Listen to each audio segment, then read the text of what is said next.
प्रताप शेखर, सहायक प्राध्यापक हिंदी विभाग, केंद्रीय विश्वविद्यालय गया।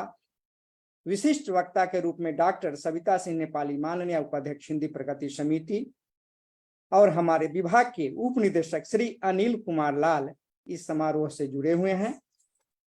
इस समारोह से बेबधारित सभी साहित्यकारों और साहित्य प्रेमियों को मैं हार्दिक प्रणाम करता हूं और चाहूंगा कि मैं निदेशक महोदय से नम्र निवेदन करता हूं कि वे राष्ट्र कवि रामधारी सिंह दिनकर की तस्वीर पर माला पहनाकर इस समारोह का उद्घाटन करेंगे।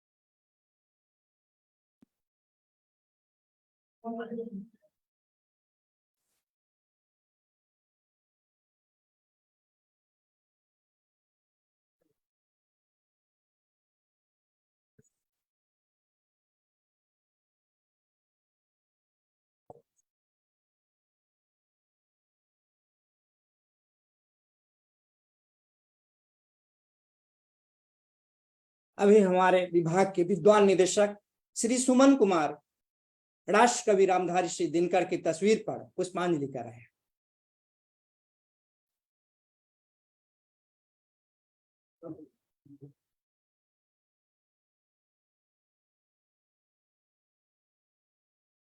राष्ट्र कवि रामधारी सिंह दिनकर का जन्म 23 सितंबर 1908 ईस्वी को बिहार प्रांत के बेगूसराय जिला के सिमरिया नामक गांव में हुआ था।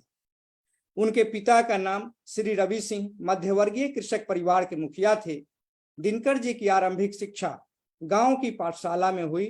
उन्होंने मोकामा हाई स्कूल से मैट्रिक पास करने के बाद पटना विश्वविद्यालय से इतिहास प्रतिष्ठा के साथ स्नातक की उपाधि पाई। 1950 ईस्वी में मुजफ्फरपुर जिला के लंगट सिंह महाविद्यालय में हिंदी विभागाध्यक्ष के रूप में उन्होंने काम किया। इसके पूर्व वे सहकारिता तथा जनसंपर्क विभाग के रजिस्ट्रार तथा निदेशक भी रह चुके थे। वे भागलपुर विश्वविद्यालय के उप कुलपति बनाए गए थे। 1952 ईस्वी में वे राज्यसभा के सदस्य मनोनीत हुए। उनकी अनेक रचनाएं हैं: उर्वशी, रश्मि रथी, हुंकार, कुरुक्षेत्र, परशुराम की प्रतीक्षा, रसवंती, रेणुका, द्वंद्व गीत, संस्कृति के 4 अध्याय आदि। दिनकर जी मूलतः कवि थे। उन्होंने अपना परिचय स्वयं इस रूप में दिया: सुनू क्या सिंधु मैं गर्जन तुम्हारा, स्वयं युग धर्म का हुंकार हूं मैं, कठिन निर्घोष हूं भीषण अश्निका, प्रलय गांडीव की टंकार हूं मैं। राष्ट्र कवि दिनकर में राष्ट्र की भावना भरी हुई थी। कलम आज उनकी जय बोल, जला अस्थियां बारी बारी, छिटकाई जिनने चिनगारी, जो चढ़ गए पुण्य वेदी पर, लिए बिना गर्दन का मोल, कलम आज उनकी जय बोल। सूख रही है बोटी बोटी, मिलती नहीं घास की रोटी, गढ़ते हैं इतिहास जगत के, सहकर कठिन क्षुधा की मार, नमन उन्हें मेरा शतबार। कवि ने हिमालय शीर्षक द्वारा प्राचीन भारत को याद करते हुए भारतीय शौर्य का परिचय दिया है और स्पष्ट किया है कि केवल नरम दल से, सत्य अहिंसा से काम नहीं चलेगा, बल्कि गर्म दल की भी आवश्यकता होती है। तभी उन्होंने लिखा: रे रोक युधिष्ठिर को न यहाँ, जाने दे उनको स्वर्ग धीर, पर फिरा हमें गांडीव गर्दा, लौटा दे अर्जुन भीमवीर। सामाजिक विषमता को देखते हुए उन्होंने विपथगा शीर्षक में लिखा: स्वानों को मिलते दूध वस्त्र, भूखे बच्चे अकुलाते हैं, माँ की हड्डी से चिपक ठिठुर, जारे की रात बिताते हैं। युवती के लज्जा बसन बेच जब ब्याज चुकाए जाते हैं, मालिक जब तेल फुलेलों पर पानी सा द्रव्य बहाते हैं, पापी महलों का अहंकार देता मुझको तब आमंत्रण, झन झन झन झन झन झनन झनन। उन्होंने किसान के बारे में लिखा: मुख में जीव शक्ति भुज में, जीवन में सुख का नाम नहीं, वसन कहाँ सूखी रोटी भी मिलती दोनों शाम नहीं। वे कई तरह की कविताओं को हमारे सामने उपस्थित करते हैं।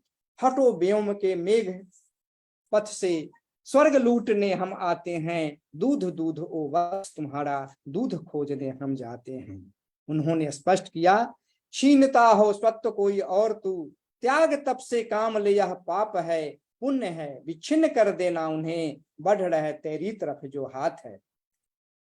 उन्होंने क्रांति शीर्षक में लिखा, मुझ विपथ गामनी को न ज्ञात, किस रोज किधर से आऊंगी, मिट्टी से किस दिन जा क्रोध, अंबर में आग लगाऊंगी। यह वही धरती है जहां देवराज इंद्र भी मनुष्य के सामने हाथ पसारते हैं। ऐसा है तो मनुज लोक निश्चय आदर पाएगा, स्वर्ग किसी दिन भीख मांगने मिट्टी पर आएगा। किंतु भाग्य बली है, कौन किससे कितना पाता है, यह लेखा नर के ललाट में ही देखा जाता है। उनकी अनेक पंक्तियां हमारे देश के लिए उत्प्रेरक सिद्ध हुआ है।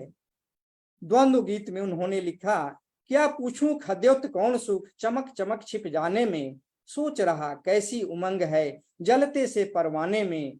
हाँ स्वाधीन सुखी हैं, लेकिन वो व्याधा के कीर बता, कैसा है आनंद जाल में तरफ तरफ रह जाने में। सच ही कहा गया, मजा क्या है बेमोल सिर कटाने का, यह कोई देश का दीवाना ही बता सकता है। फांसी पर झूल कर भी हंसने का मजा, यह तो भगत सिंह का अफसाना बता सकता है। लेना अनल किरीट भाल पर ओ आशिक होने वाले, पहले काल कूट पी लेना सुधा बीज बोने वाले। धरकर चरण विजित श्रृंगों पर झंडा वही उड़ाते हैं, अपनी उंगली पर जो खंजर की जंग छुड़ाते हैं। परा समय से होर खींच मत तलुओं से, कांटे रुक कर फूंक फूंक चलती न जवानी, चोटों से बचकर झुककर। नींद कहाँ उनकी आंखों में जो धुन के मतवाले हैं, गति की तृषा और बढ़ती परते पद में जब छाले हैं। वीर राग और आग के कवि कहे जाते हैं। उनके जन्मदिन पर हम शत शत नमन करते हैं। और एक सूचना मिली कि उनके द्वितीय पुत्र केदारनाथ सिंह जी का कल निधन हो गया है। राजभाषा परिवार की ओर से हम विनम्र श्रद्धांजलि अर्पित करते हैं। परम पिता परमेश्वर से यह प्रार्थना करते हैं कि उनकी आत्मा को भगवान शांति दें। मैं बड़े ही आदर के साथ विभाग के विद्वान निदेशक श्री सुमन कुमार जी को सादर आमंत्रित करता हूं कि वे स्वागत भाषण करें।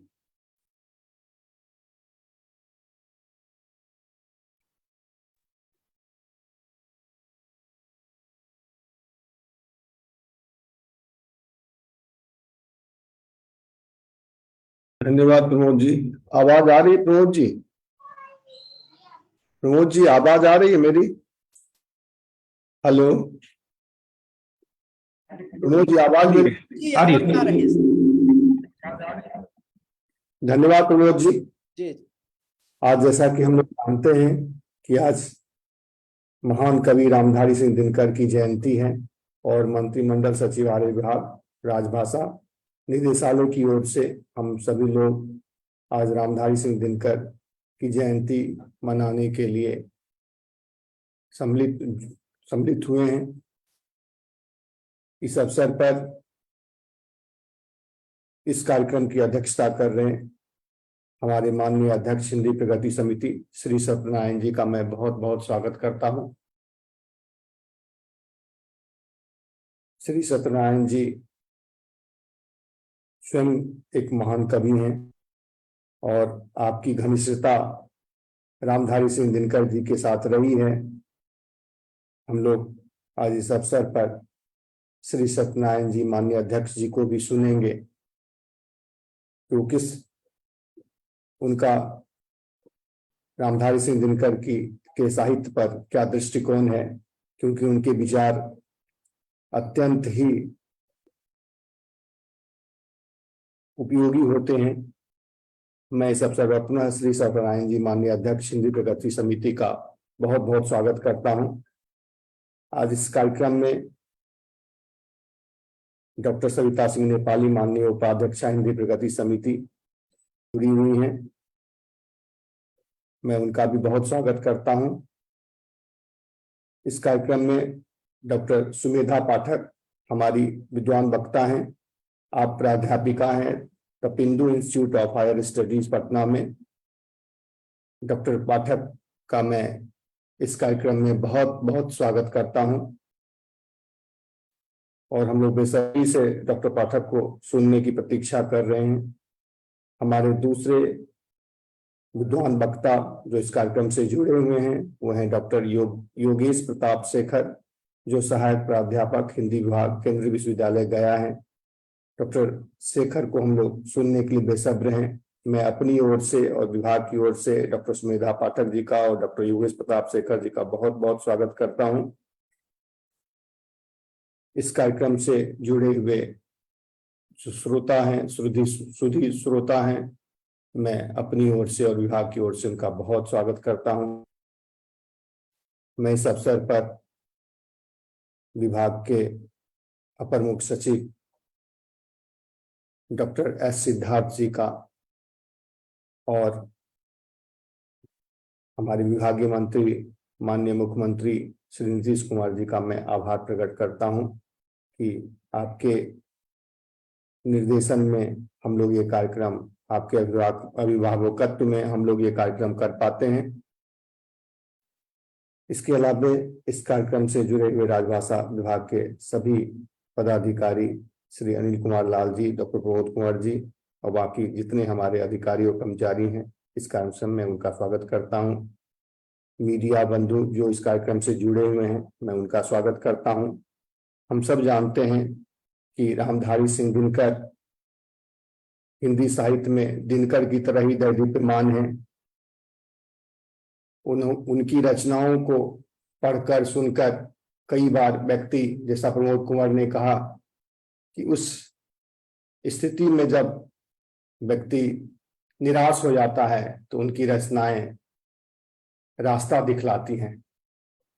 मैं अपनी जिंदगी की बात करूं या मैं अपने मित्रों की बात करूं, उनमें से कई को मैंने कहते सुना है कि ये दिनकर की ये पंक्तियां नहीं होती शायद मैं आज जीवित नहीं होता।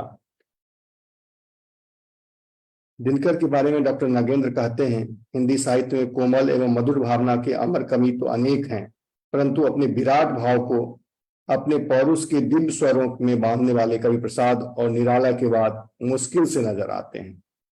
दिनकर का गौरव यह था कि उन्हें विराट और कोमल भावनाओं को समान अधिकार प्राप्त है। हम एक तरफ देखते हैं कि हुंकार और रश्मिरथी है, तो दूसरी तरफ उर्वशी की भी रचना हम देखते हैं।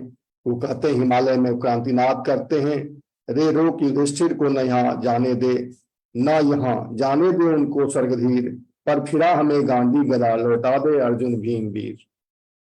और जब उर्वशी में वही कहते हैं, जब पुनर्वा कहता है, मर्त्य मानव की विजय का तुरी हूं मैं, उर्वशी अपने समय का सूर्य हूं मैं, अंधतम के भाल पर पावक जलाता हूं, बादलों के शीश पर चंदन जलाता हूं, पर न जाने बात क्या है, इंद्र का आयुध पुरुष जिसे झेल सकता है, सिंह से बाहें मिलाकर खेल सकता है, कुल के आगे वही असहाय हो जाता, शक्ति के रहते हुए निरुपाय हो जाता, बिध जाता सहज बंकिम न इनके बाण से, जीत लेती रूपसी नारी उसे मुस्कान से। मैं अपनी ओर से और विभाग की ओर से महान कवि रामधारी सिंह दिनकर को अपनी श्रद्धांजलि प्रकट करता हूं और हम लोग सभी डॉक्टर योगेश प्रताप शेखर, डॉक्टर सुमेधा पाठक जी को सुनने के लिए यहाँ पर एकत्रित हैं। मैं अपना माइक डॉक्टर प्रमोद कुमार जी को कार्यक्रम को आगे बढ़ाने के लिए सौंपता हूं। धन्यवाद। अभी हमारे बीच विभाग के विद्वान निदेशक श्री सुमन कुमार स्वागत भाषण कर रहे थे। उनकी छत्र छाया में साहित्यिक समारोह मनाया जाता है और जैसा कि अपने स्वागत भाषण के क्रम में उन्होंने कहा है।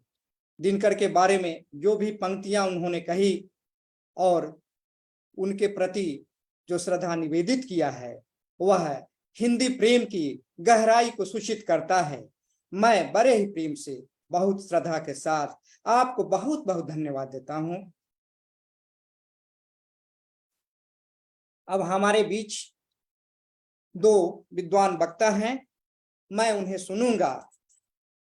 दिनकर जी की एक छोटी सी कविता वांचकर मैं उन्हें बुलाऊंगा। चांद का कुर्ता। हट कर बैठा चांद एक दिन, माता से यह बोला, सिलवा दो मां मुझे ऊन का एक मोटा झिंगोला। सनसन चलती हवा रात भर जारे से मरता हूं, ठिठुर ठिठुर कर यात्रा पूरी करता हूं। आसमान का सफर और यह मौसम है जारे का, न हो अगर तो ला दो कुर्ता ही कोई भाड़े का। बच्चे की सुन बात कहा माता ने, अरे सलोने कुशल करे भगवान लगे मत तुमको जादू टोने।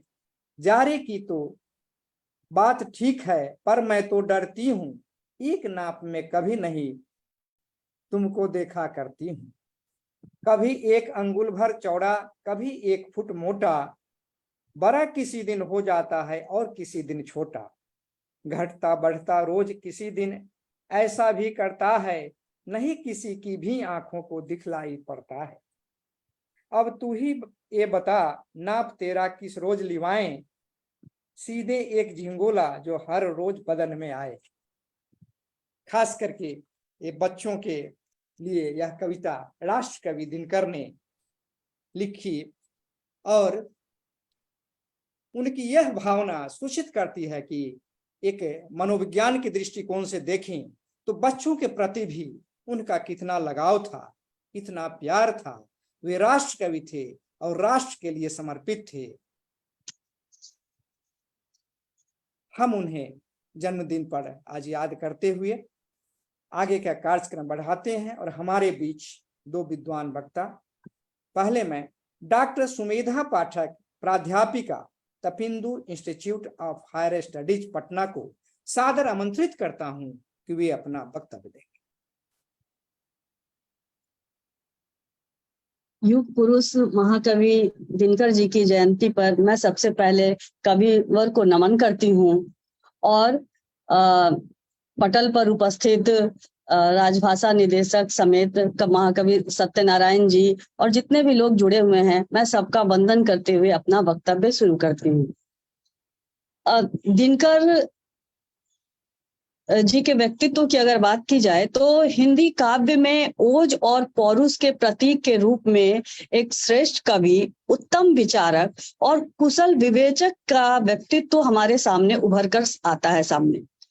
हिंदी साहित्य के में जो इन्होंने अपना व्यापक योगदान दिया अपनी रचनाओं के माध्यम से, यह निश्चित रूप से उनके जीवन के अनुभवों, उनकी अध्ययनशील प्रवृत्ति और दूरदृष्टि के साथ ही ओज और भाव की जो उन्नत अवस्था है, उसने उन्हें सही रूप में हिंदी के साहित्य आकाश का सूर्य के रूप में उपस्थापित किया। उनका आकर्षक व्यक्तित्व एवं ओजस्वी वाणी उन्हें साहित्यकारों की भीड़ में अलग कर देती थी। उनका जो है सो अपना कविता कहने का ढंग, अपनी बातों को रखने का ढंग जो है वो बिल्कुल अलग था बाकी कवियों की भीड़ से। मैं कहना चाहूंगी कि रेणुका, रसवंती, द्वंद्व गीत, उर्वशी, कुरुक्षेत्र, रश्मिरथी इत्यादि अनेक जो महाकाव्य की गरिमा से संपन्न काव्य का संसार इन्होंने हमारे सामने रखा। तो ऐसे व्यक्तित्व और उनके कृतित्व पर कुछ मिनटों में, कुछ शब्दों के माध्यम से अपना वक्तव्य समेटना ये सूर्य को दीपक दिखाने के ही तरह होगा।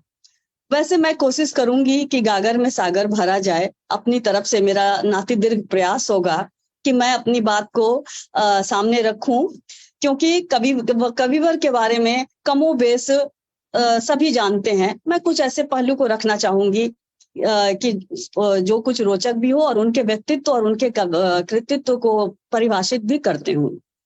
सबसे पहली जब उनको मैं देखती हूँ, उनकी कविताओं को पढ़ती हूँ, तो सबसे पहला स्वर जो मुझे दिखाई पड़ता है वो दिखता है मानवतावाद का।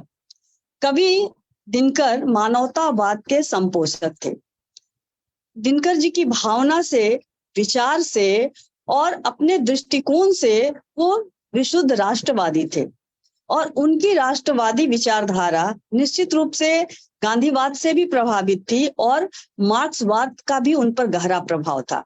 और यही कारण है कि उनकी कविताओं में कभी गांधीवादी स्वर दिखते हैं और वहीं दूसरी ओर मार्क्सवाद से प्रभावित जो है ध्वनि भी झंकृत होती है।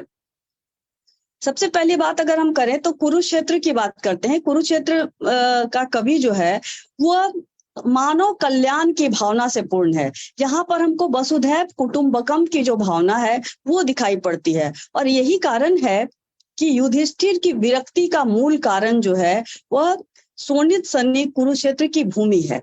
और जब तथाकथित सभ्यता का विनाश होता है, और उस विनाश को देख करके, उस समय द्वितीय महायुद्ध का समय था, और कवि जो है कहीं ना कहीं वो महाभारत के कुरुक्षेत्र की भूमि को याद कर रहे थे कि युद्ध का परिणाम क्या होता है, दुष्परिणाम क्या होता है। और इस विनाश से टूट चुका कवि हृदय ईश्वर से पूछता है, धर्म का दीपक, दया का दीप कब जलेगा विश्व में भगवान।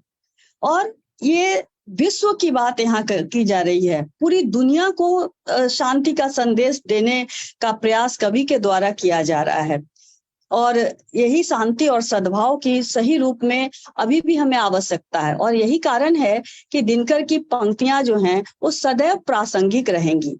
दूसरी बात जो मैंने अनुभव किया कवि के भावों में, भावाभिव्यक्ति में, वो हमने देखा कि समता और समानता, इनके व्यक्तित्व में ये दोनों में सूक्ष्म अंतर है। समता और समानता, जहां इसमें इन्होंने रश्मि रथी के कर्ण को लिया, उसमें दलित, शोषित, उपेक्षित, पीड़ितों की व्यथा को कर्ण के माध्यम से भावपूर्ण रूप में व्यंजित किया उन्होंने।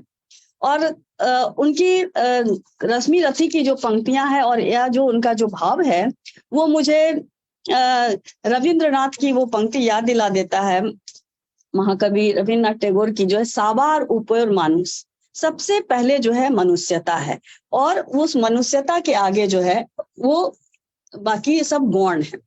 तो महाभारत के कर्ण के चरित्र को दिनकर जी ने जो वर्ण व्यवस्था की जड़ में नैतिक मान्यताओं का जो है वो अवमूल्यन हो रहा था, अमानवीय क्रूरता से जो पीड़ित कर्ण है उसको समाज में जो उपेक्षा मिलती है वो समाज के उपेक्षित वर्ग का प्रतिनिधित्व करता है। आर्थिक विषमता, रंग भेद नीति, जाति, कुल, संप्रदाय एवं साम्राज्यवाद जैसी विभेदक सामाजिक व्यवस्था को इंगित करता हुआ कर्ण कह उठता है, मैं उनका आदर्श जिन्हें कुल का गौरव तारेगा, मैं उनका आदर्श जिन्हें कुल का गौरव तारेगा, नीच वंश जन्मा कहकर जिनको जग धिक्कारेगा। जो समाज की विषम बहनी में चारों ओर जलेंगे, पग पग झेलते हुए बाधा निस्सीम चलेंगे, मैं उनका आदर्श कहीं जो व्यथा न खोल सकेंगे, जिनका अखिल विश्व में कोई कहीं ना अपना होगा। तो इस तरह से जो है कर्ण के रूप में जो है जो दर्द, जो व्यथा, जो विषमता कवि ने यहाँ व्यक्त किया है, जो स्वर दिया है उसको, वास्तव में आज के समाज में अगर हम देखें तो वो कितना मिलता जुलता है, आज भी वैसे ही प्रासंगिक है। और कवि की ये पंक्तियां आज भी उनका पक्ष लेती हैं जो कि हाशिए पर खड़े हैं, और उनको मुख्य धारा में वो लाने के लिए व्यग्र है कवि। तो वस्तुतः समता और समानता के धरातल पर खड़ा महाकवि का रश्मि रथी के रूप में वो युग धर्मी शंखनाद है, जिसकी गूंज से विषमताओं और रूढ़ियों की बेड़ियां स्वतः खुल जाती हैं। और सभी राष्ट्र कवि हैं तो स्वाभाविक है कि कवि की जो वाणी होगी उसमें राष्ट्रीय चेतना का समावेश होगा, लेकिन राष्ट्रीय चेतना के साथ साथ कवि में एक विद्रोही स्वर भी दिखाई पड़ता है। मैंने जो अनुभव किया कवि की रचनाओं में, तो वो राष्ट्रीय चेतना तो उनके कविता का प्राण तत्व ही है, और प्रखर राष्ट्रीयता ने उन्हें विद्रोही तेवर दिए।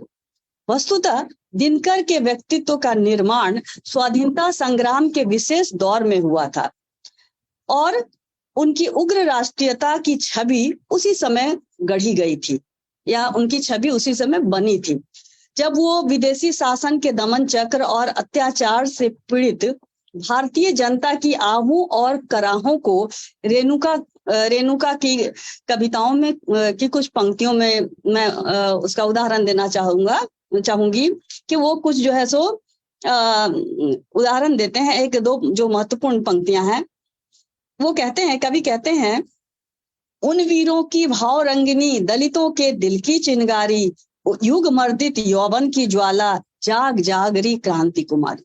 और क्रांति का आवाहन करते हैं। वो मैंने पहले भी कहा है कि गांधीवादी विचारधारा से प्रभावित होने के बावजूद उनके अंदर जो एक दमन चक्र के प्रति जो विरोध की ज्वाला थी, वो उनको जो है मार्क्सवाद की ओर प्रेरित करती है, और वो जो है अपने देश की दुर्दशा और दीन दलितों की पीड़ा को सहन नहीं कर पाते, और कवि का हृदय आक्रोश से भर जाता है और विद्रोह के स्वर स्वतः मुखरित हो उठते हैं। दिनकर जी की कविताएं जन समुदाय को आंदोलित करके रख देती थी। जब वो कहते हैं, क्रांति धात्री कविते उठ अंबर में आग लगा दे, जब वो बोलते हैं क्रांति धात्री कविते उठ अंबर में आग लगा दे, पतन पाप पाखंड जले, जग में ऐसी ज्वाला सुलगा दे।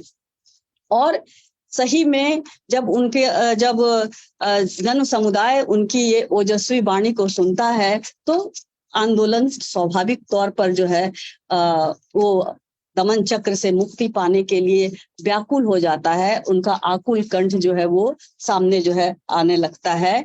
और साथ ही एक और बात जो उनके कवि, जब वो अभी आपने पंक्ति बताई थी दूध वाला, जो गरीबी, जो किसान और जो भारत की जो दुर्दशा, कहा जाता है कि कवि जो है वो अपने उसका साहित्य जो है वो समाज का दर्पण, और साहित्य के माध्यम से कवि की कविताओं और रचनाओं के माध्यम से उस समय का समाज जो है वो साकार हो उठता है। तो वही मुझे यहाँ दिखाई पड़ता है कि किस तरह भारत के उस समय क्या स्थिति रही होगी कि जब जो है दूध से शिशु बिलखते हैं, तो उनके लिए बहुत भावपूर्ण और मन को झकझोर देने वाली पंक्ति कवि की है। वह कहते हैं कि वे भी यही दूध से जो अपने स्वानों को नहलाते हैं, वे भी यही दूध से जो अपने स्वानों को नहलाते हैं, ये बच्चे भी यही कब्र में दूध दूध चिल्लाते। ये कौन, इन पंक्तियों को सुनकर कौन ऐसा हृदय होगा जिस पर जो है वो वेदना विगलित नहीं होगा। और हुंकार की कविताओं में भी उन्होंने सर्वत्र जो है मानव पीड़ा, विद्रोह, ऊर्जा और बलिदान को जो है से गुंजायमान किया है। तो, उनकी जो ध्वनि है उस किस तरह से वो झकझोरने वाली है, जगाने वाली है। वस्तुतः उस समय का जो युग धर्म था वो कविता के माध्यम से, साहित्य के माध्यम से जगाने वाला था, और कवि का व्यक्तित्व जो है वास्तव में जो है सो जगाने वाला ही नहीं, झकझोरने वाला दिखाई पड़ता है। और उनका व्यक्तित्व जो है वो आत्मविश्वास और पूर्ण ओजस्वी व्यक्तित्व था। उनका जो वक्तव्य हुआ करता था, या उनके बारे में जो है सो प्रचलित उक्ति है, एक सभी परिचित होंगे कि एक बार की घटना होती है कि संसद में नेहरू जी लड़खड़ाते हैं और दिनकर जी जो है सो उनको गिरने से बचा लेते हैं, थाम लेते हैं। और जब नेहरू जी धन्यवाद ज्ञापित करते हैं तो बड़े ही बेबाकी से, आत्मविश्वास से भरी वाणी में वो नेहरू जी को बोलते हैं कि राजनीति जब भी लड़खड़ाती है, साहित्य उसे थाम ले। तो कितनी बड़ी बात और कितना बड़ा आत्मविश्वास कि यहाँ तो अभी का देखें तो प्रधानमंत्री जैसा पद के आगे जल्दी से कोई मुंह खोलने की हिम्मत नहीं करता, चाटुकारिता में लोग लगे रहते हैं। लेकिन दिनकर जी ने बड़े ही आत्मविश्वास के साथ अपनी बात, जहां वो विसंगतियां देखते हैं वो अपने आप को रोक नहीं पाते और बेबाकी से जो है वो बात देखते हैं। और उन अपने आत्मविश्वास के लिए, अपनी वाणी के लिए मैं उनकी ही बातों का उल्लेख करना चाहूंगी। उन्होंने कहा, अपने लिए उन्होंने स्वयं कहा, मैं समय का पुत्र हूं और मेरा सबसे बड़ा कार्य यह है कि मैं अपने युग के क्रोध और आक्रोश को, अधीरता और बेचैनियों को सबलता के साथ छंदों में बांधकर सबके सामने उपस्थित कर सकूं। तो दिनकर जी प्रेम, राष्ट्रीयता, मानवता और क्रांति के गायक हैं। एक प्रसंग है उनके बारे में, और 1934 में जो है वो अखिल भारतीय सोशलिस्ट पार्टी के प्रणेता सहजानंद सरस्वती के किसान आंदोलन से भी प्रभावित हुए और इतने गहरे आंदोलित हुए कि उनकी लेखनी जो है किसानों को लेकर इतनी धारदार बनी कि स्वतः ही उनकी लेखनी से निकल पड़ा। वो कहते हैं कि सूखी रोटी खाएगा जब कृषक खेत में धरकर हल, सूखी रोटी खाएगा जब कृषक खेत में धरकर हल, तब दूंगी मैं तृप्ति उसे बनकर लोटे का गंगा जल। दिनकर जी के व्यक्तित्व गठन में बेनीपुरी जी की समाजवादी विचारधारा का भी भरपूर प्रभाव है। बेनीपुरी जी को समर्पित सामधेनी कविता संग्रह में इन्होंने इसका स्पष्ट प्रमाण दिया है, जब ये कहते हैं कुमुद फूलते जहां धन्य वो विभु मंडल है, दिन के प्रवाह से बचे किंतु किस भांति कमल, विधु पर आ जाऊं मिले अगर आधार एक, आत्मा के शिल्पी बढ़ा किरण का तार एक। वह बेनीपुरी जी की विचारधारा से प्रभावित हैं और वो उनका साथ पाने के लिए वो जो है उनके साथ के लिए, उनके प्रभाव को ग्रहण करने के लिए उद्धत दिखाई पड़ते हैं। एक और बात मैं कहना चाहूंगी कि दिनकर जी में जहां ओज है, आत्मविश्वास है, लेकिन उनका जो व्यक्तित्व है वो कहीं ना कहीं अंतर विरोधी है। वो कहते कुछ हैं और वो जो अपनी बातें कहते हैं तो कई बार उनकी बातों से अलग हटकर वो कार्य करते हैं। तो इसमें जैसे वो जो है सो सत्ता में है और वो सत्ता में रहकर के भी सत्ता विरोधी स्वर उनके दिखाई पड़ते हैं कभी कभी। तो उनकी एक कविता की कुछ पंक्तियों का उल्लेख करूंगी। इस्तीफा शीर्षक कविता है उनकी। इस्तीफा शीर्षक में जब वो कहते हैं, विनय मान मुझको जाने दे, शेष गीत छिपकर गाने दे, मुझसे तो ना सहा जाएगा अब असीम यह कोलाहल, जी ना सकूंगा पंख झेलब, पी ना सकूंगा ग्लानि गरल। तो कविता की भाषा से स्पष्ट होता है कि उनका जो अंतर्द्वंद है, एक तरफ वो सत्ताधारियों के बीच में है, लेकिन सत्ताधारियों के बीच की जो विसंगतियां हैं वो कहीं ना कहीं उन्हें जो है वो चुभती हैं और वो जो है उसको छोड़ना चाहते हैं लेकिन वो छोड़ नहीं पाते हैं। तो ऐसे में जो है वो कहीं यही कारण है कि परशुराम की प्रतीक्षा में वो नेहरू जी पर भी व्यंग कर देते हैं। और भारत का रेशमी नगर कविता में दिल्ली पर जो किया गया उनका कटाक्ष जो है वो स्पष्ट कर देता है कि वो पूंजीवादियों की भर्त्सना करते हैं, लेकिन वो एक सत्ता का वो जो व्यामोह है उसमें भी जो है वो उलझे से जान पड़ते हैं। तो उन्होंने सत्ता पर चोट करते हुए समर शेष है, कविता है उनकी। समर शेष में वो कहते हैं कि सकल देश में हलाहल है, दिल्ली में हाला है।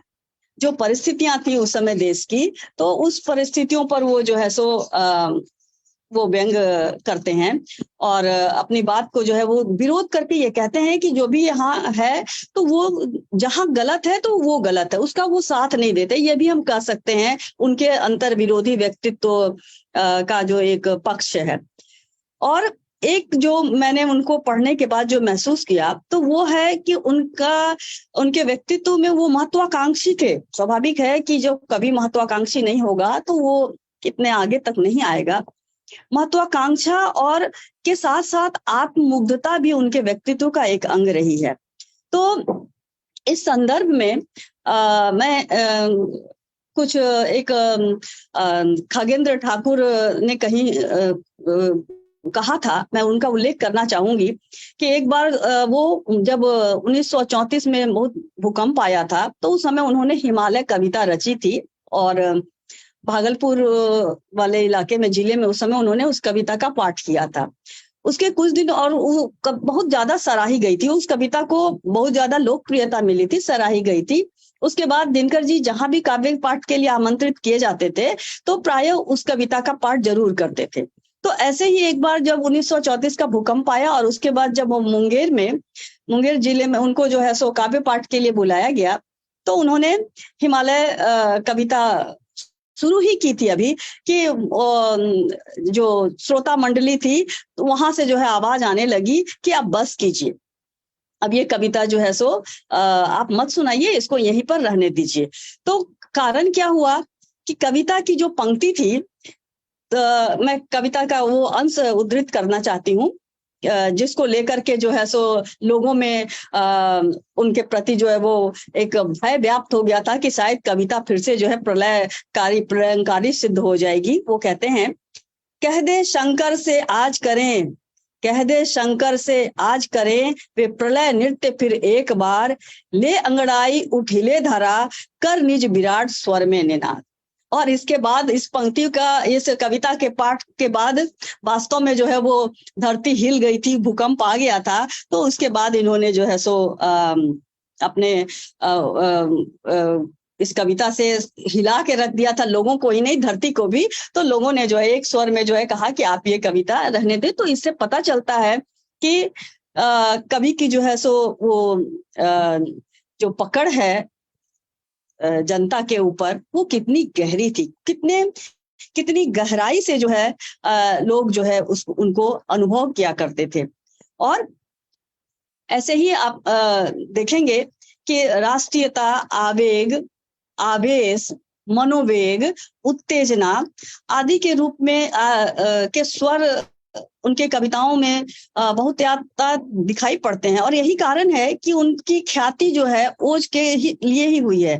परंतु अगर दिनकर के काव्य का समग्र विवेचन किया जाए तो एक दूसरा पक्ष भी सामने आता है, और दूसरा पक्ष है उनका सांसारिक आकर्षण, प्रेम, सौंदर्य, जो मन की शांत भावना है। तो जहां कवि उद्विग्न है, अपनी अंदर के जो आक्रोश को वो व्यक्त करता है, वहीं कहीं ना कहीं वह प्रेम का अभिलाषी है और शांति की आकांक्षा भी करता है। तो उनकी एक सुंदर और कोमल भावना जो है दिनकर जी की जो काव्य यात्रा है उसका एक पड़ाव परदेसी शीर्षक कविता में हम देख सकते हैं कि जहां पर कवि के मन की कोमल भावनाएं जो हैं वो एक लय में, एक निर्झरनी की भांति जो है वो मंद मंद भावों के साथ मन की गहराई में उतर आती हैं। जब वो कहते हैं कि माया के मोहक वन की क्या कहूं कहानी परदेसी, है सुनकर हंस दोगे मेरी नादानी परदेसी। तो यहाँ परदेसी जो है वो परदेसी के माध्यम से अपनी बात को जो है अपने दिल के अंदर जो उन्होंने एक प्रेम के सागर को छुपा रखा था, जो एक कोमलता थी, जो एक एकांत था, वो सामने लेकर के आते हैं। और इसके साथ ही कवि का जो रेणुका का हाहाकार, हुंकार का पौरुष, अंततः उर्वशी के प्रेम और सौंदर्य की रागनी में साधना रथो झूम उठता है। कहा जाता है कि एक निर्वेद की स्थिति जो होती है, एक साधना की स्थिति जो होती है, कवि की जो चेतना है, उस चेतना के अंदर जो कवि के जो विभिन्न भावों का उद्वेग उठता है, उसकी अंतिम परिणति जो है वो प्रेम और सौंदर्य तत्व की ओर उन्मुख होती है।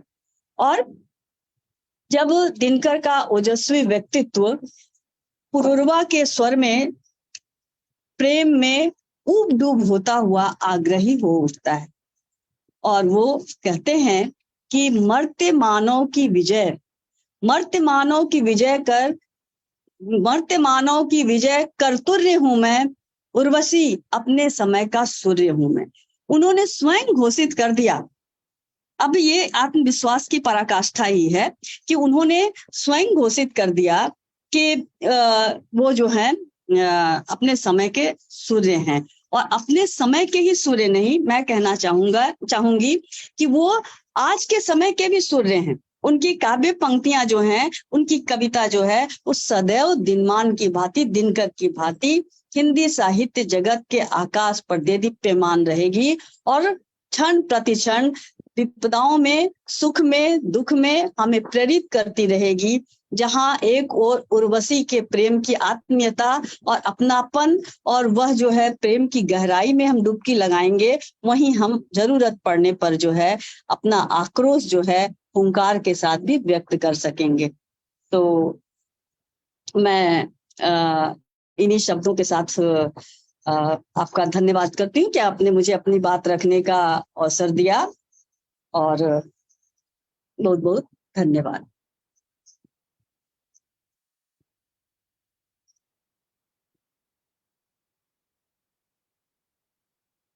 अभी हमारे बीच डॉक्टर सुमेधा पाठक, विदुषी प्राध्यापिका, Tapindu Institute of Higher Studies Patna, राष्ट्र कवि रामधारी सिंह दिनकर पर अपना वक्तव्य दे रही थी। इन्होंने उनके सभी पक्ष को रखा है सामने। ओज के कवि हैं, राग और आग के कवि हैं, साहित्यकार और कवि साहित्य के माध्यम से राष्ट्र और समाज के हर परिस्थिति को सामने रखता है और जन समुदाय को प्रेरित करता है।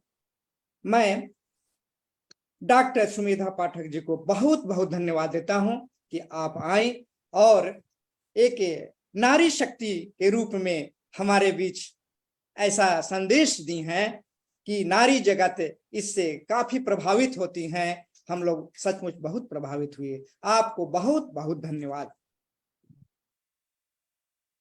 दिनकर जी के बारे में कहा जाता है कि वे ओज के कवि हैं, और सचमुच उनकी पंक्तियां सुनकर ओज शरीर में एक रक्त संचालित होने लगता है, विद्युत धारा की तरह प्रवाहित होती है। जो झंझना नहीं दे मन प्राणों को वह कविता भी क्या कविता, जो झंझना नहीं दे मन प्राणों को वह कविता भी क्या कविता, मुर्दों को झकझोर जगा दे कहते हैं उसको कविता। तो उनकी कविताओं के माध्यम से ऐसा लगता है कि मुर्दे में भी जान आ जाती है। मैं कुछ पंक्तियां सुनाकर मैं अगले वक्ता को सादर आमंत्रित करूंगा। एक उनकी कविता है, कविता का शीर्षक है विपथगा। झन झन झन झन झन झनन झनन मेरी पायल झंकार रही तलवारों की झंकारों में, अपनी आगमनी बजा रही मैं आप क्रुद्ध हुंकारों में। मैं अहंकार सी करक ठठा हंसती विद्युत की धारों में, बन काल हुताशन खेल रही पगली मैं फूट पहाड़ों में। अंगराई में भूचाल, सांस में लंका के 49 पवन, झन झन झन झन झन झनन झनन। मेरे मस्तक के छत्र मुकुट वसुकाल सर्पणी के शतफन, मुझे चीर कुमारिका के ललाट में नित्य नवीन रुधिर चंदन। आजा करती हूँ चिता धूम का दृग अंध तिमिर अंजन, संहार लपट का चीर पहन नाचा करती मैं छूम छनन, झन झन झन झन झन झन झन झन। इस तरह उनकी कविताएं, अनेक कविताएं हैं जो हमें काफी प्रभावित करती है। मैं चाहूंगा कि अगले वक्ता से अब सुनूं। मैं बड़े ही आदर के साथ डॉक्टर योगेश प्रताप शेखर, सहायक प्राध्यापक हिंदी विभाग, केंद्रीय विश्वविद्यालय गया को सादर आमंत्रित करता हूं।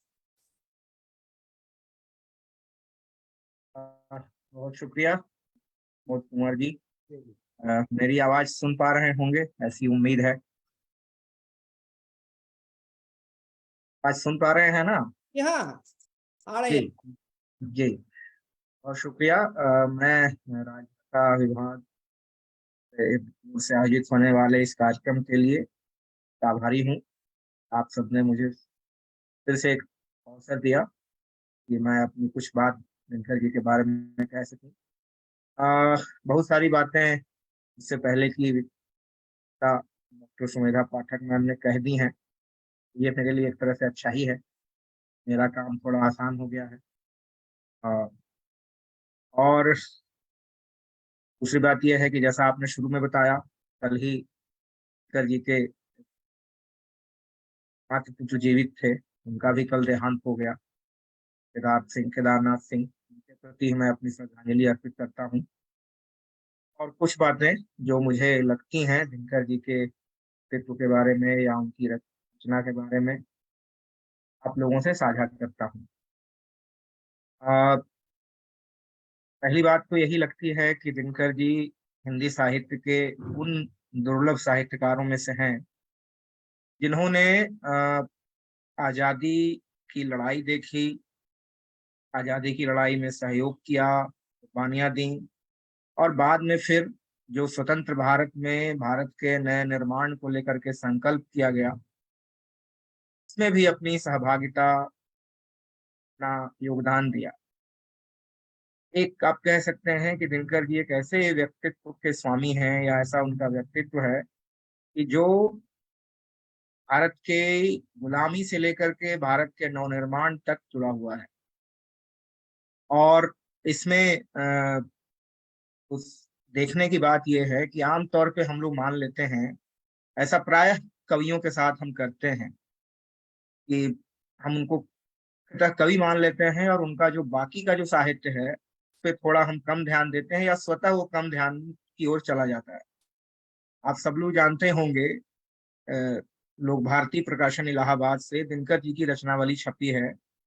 ना के ही दो यशस्वी आलोचक प्रोफेसर नंद किशोर नवल और प्रोफेसर तरुण कुमार ने यह रचनावली संपादित की है, जिसमें कि 14 खंडों में दिनकर की रचनाएं आई हैं। इन 14 खंडों में 5 खंड कविता के हैं और 9 खंड गद्य का है। तो इससे यह स्पष्ट है कि कवि होने के साथ साथ दिनकर जी एक बहुत ही उत्तम दर्जे के गद्यकार भी हैं। और गद्य में वे निबंध लिखते हैं, आलोचनाएं लिखते हैं, कुछ रेडियो रूपक लिखते हैं। तो और ये उनका एक गद्य का पूरा क्षेत्र बनता है। कविता को लेकर के डॉक्टर सुमेधा मैडम ने जो बात कही, उसी से थोड़ा आगे बढ़ाता हूँ। उन्होंने कहा कि वे आजादी के पहले राष्ट्रीयता के समर्थक हैं और आजादी के बाद एक विद्रोही चेतना उनमें दिखाई देती है। आज जिस दौर में हम लोग खड़े हैं, जिस दौर में हम लोग इस राष्ट्र कवि जैसे विभूषित पद से व्यक्ति को या रचनाकार को याद कर रहे हैं, ये राष्ट्रीयता है क्या? क्या राष्ट्रीयता की कोई एक गहरी परिभाषा दी जा सकती है? राष्ट्रीयता का आखिरकार जो मूल उद्देश्य है वो क्या है?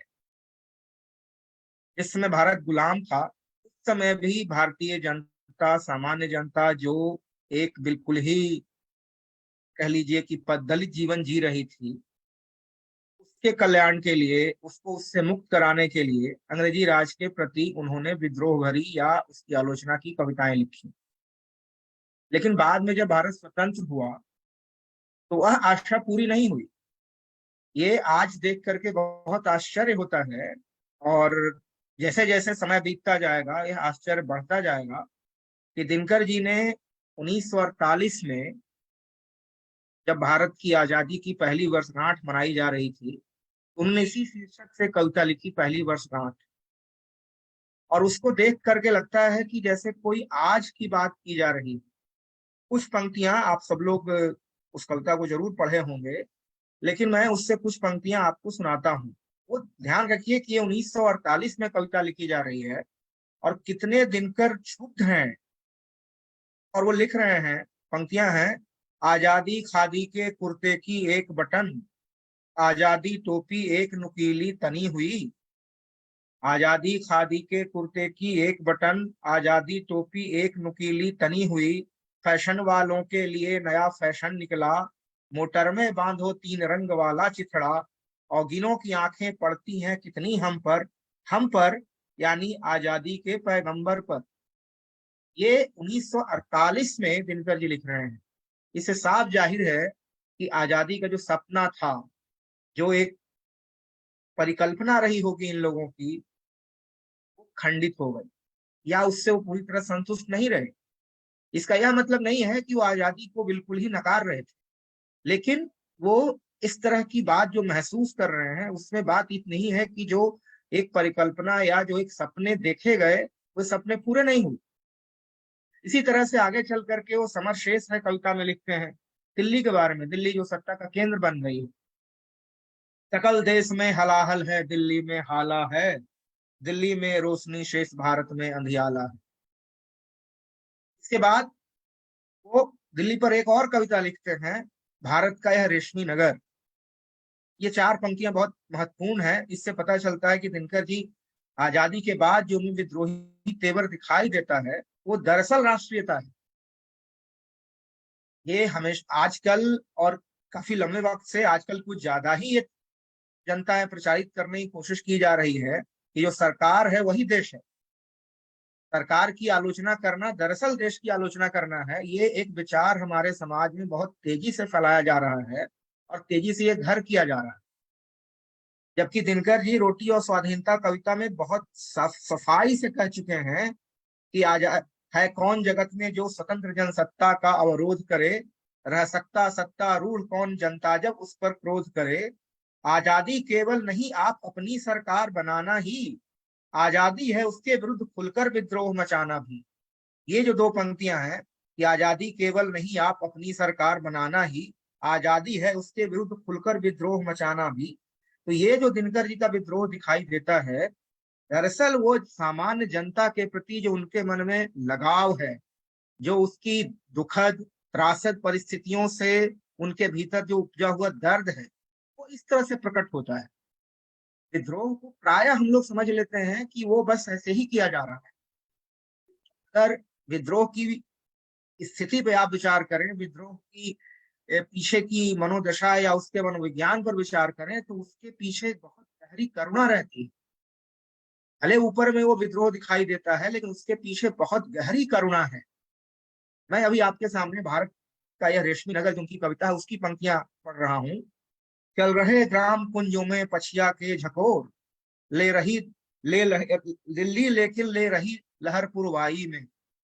चल रहे ग्राम कुंजों में पछिया के झकोर, दिल्ली लेकिन ले रही लहर पुरवाई में। है विकल देश सारा अभाव के तापों से, है विकल देश सारा अभाव के तापों से, दिल्ली सुख से सोई है नरम रजाई में। ये जो अंतर आ गया है कि एक सत्ता और जनता के बीच का जो रिश्ता है, वो इतना रिश्ता गड़बड़ा गया है। जो जनता अपने मन से सत्ता को चुन करके अपनी सुविधा के लिए उसका जीवन ठीक तरीके से चल पाए, कानून व्यवस्था, न्याय, स्वतंत्रता, समानता जो हमारे संवैधानिक मूल्य है, धर्मनिरपेक्षता जो हमारा संवैधानिक मूल्य है, उसकी रक्षा हो सके, उसके लिए जनता कुछ लोगों को चुनती है। और वो सत्ता के मद में ऐसे चूर हो जाते हैं कि वो बिल्कुल ही अपने को काट लेते हैं। तो रामधारी सिंह दिनकर इस दर्द से कविता लिख रहे हैं।